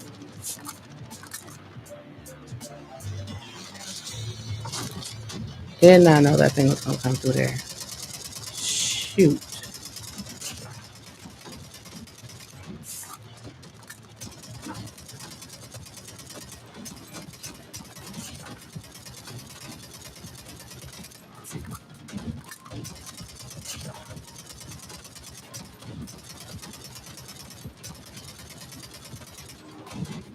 Gee.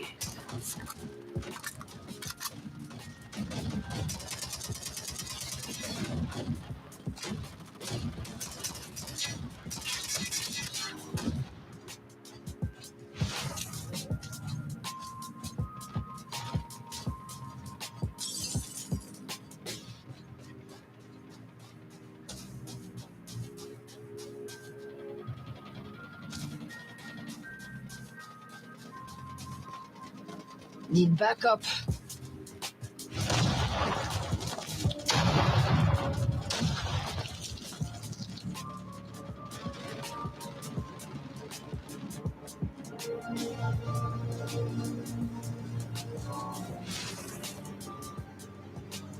Time on spacecraft scanning completed. Coordinate positioning completed. Energy transmission path normal. Countdown to teleport start. 3, 2, 1. Teleport start. Yes. Okay. Look, a new portal is open. Men, we are going home. Okay. Well, YouTube, I'll be back a little later when I do karaoke and make some music. So I'll be back then. Thank you guys for hanging out. Remember that it is important for you to use your words. Give me 1 minute. Let me do it like this. You too, remember that it is important for you to use your words. That is the only way that anyone will ever know what you are feeling or what you are thinking. I will never let a live video, vlog, show, or anything that I present to you go out without me telling you to love. Oh, excuse me. Love yourself. This includes your faults, your fears, your failures. Know yourself. Trust yourself. And for the love of humanity, just be yourself. Why? Because you need you. I need you. This great big old world needs you to be exactly who you were created to be. Having said that, anyone that cannot love, respect, or appreciate you for being authentically you, they do not deserve to be in your space. It is time for you to learn, set, and understand boundaries and stand 10 toes down on them and live. If you haven't been paying attention to the news, you most definitely should because there are so many things that you should be in the know about, especially 2025 project as well as who is running for the next president of the United States of these here Americas. If you haven't, got you some toiletries, non-perishable food items, water, disinfectants, and some cash money coins, or anything that you deem valuable to the side, it is time for you to do that. That's all I got. I'll see you guys back a little later when I do karaoke. Until next time, I love you. Peace.